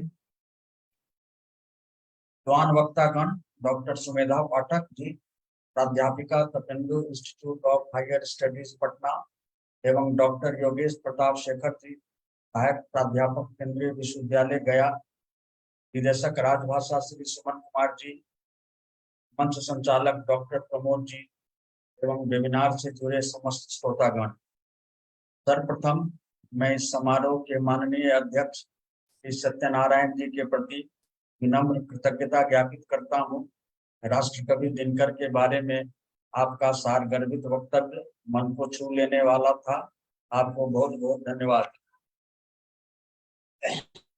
डॉक्टर सुमेधा पाठक जी को भी साधुवाद एवं कोटिशा धन्यवाद। राजभाषा द्वारा वेबिनार से आयोजित कार्यक्रमों में यह आपकी पहली सहभागिता है। आज का आपका व्याख्यान ज्ञानवर्धक और सुरुचित था। आपको पुनः धन्यवाद। डॉक्टर योगेश प्रताप शेखर जी को भी धन्यवाद एवं आभार। आपने दिनकर जी से संबंधित कुछ अनछुए पक्ष को अपने ही अंदाज में व्याख्यायित कर हमारा ज्ञानवर्धन किया। आपको पुनः धन्यवाद। राजभाषा द्वारा जितने भी समारोह आयोजित किए जाते हैं उनमें राजभाषा निदेशक श्री सुमन कुमार जी की अहम भूमिका रहती है। इसके लिए हम आपके प्रति आभारी हैं एवं आपको धन्यवाद ज्ञापित करते हैं। डॉक्टर प्रमोद जी को कुशलता पूर्वक मंच संचालन के लिए आभार एवं बहुत बहुत धन्यवाद। वेबिनार से जुड़े श्रोता श्रोताओं को भी बहुत बहुत धन्यवाद। अंत में दिनकर जी की कविता लोहे के पैर हरे होंगे की चंद पंक्तियों के साथ उनके प्रति श्रद्धा निवेदित है। लोहे के पैर हरे होंगे तू गान प्रेम का गाता चल, लोहे के पैर हरे होंगे तू गान प्रेम का गाता चल, नम होगी यह मिट्टी जरूर आंसू के कण बरसाता चल। सिसकियों और चित्कारों से जितना भी हो आकाश भरा, कंकालों का हो ढेर खप्परों से चाहे हो पटी धरा, आशा के स्वर का भार पवन को लेकिन लेना ही होगा, जीवित सपनों के लिए मार्ग मुर्दों को देना ही होगा। रंगों के सातों घट उड़े लिया अंधियाली रंग जाएगी, उषा को सत्य बनाने को जावक नव पर चितराता चल। धरती के भाग हरे होंगे भारती अमृत बरसाएगी, जिनकी कराल दाहकता पर चांदनी सुशीतल छाएगी।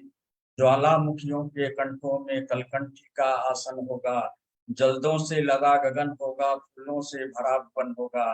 बेजान यंत्र विरचित गूंगी, बेजान यंत्र विरचित गूंगी मूर्तियां एक दिन बोलेंगी, मुंह खोल खोल सबके भीतर शिल्पी तो जीव बढ़ाता चल। लोहे के पैर भरे होंगे तो गान प्रेम का गाता। अंत में आप सबको पुनः धन्यवाद एवं आभार। सर्वे भवन्तु सुखिनः, सर्वे सन्तु निरामयाः, सर्वे भद्राणि पश्यन्तु मा कश्चित् दुःखभाग् भवेत्। अभी हमारे बीच धन्यवाद ज्ञापन कर रहे थे हमारे विभाग के उप निदेशक श्री अनिल कुमार लाल।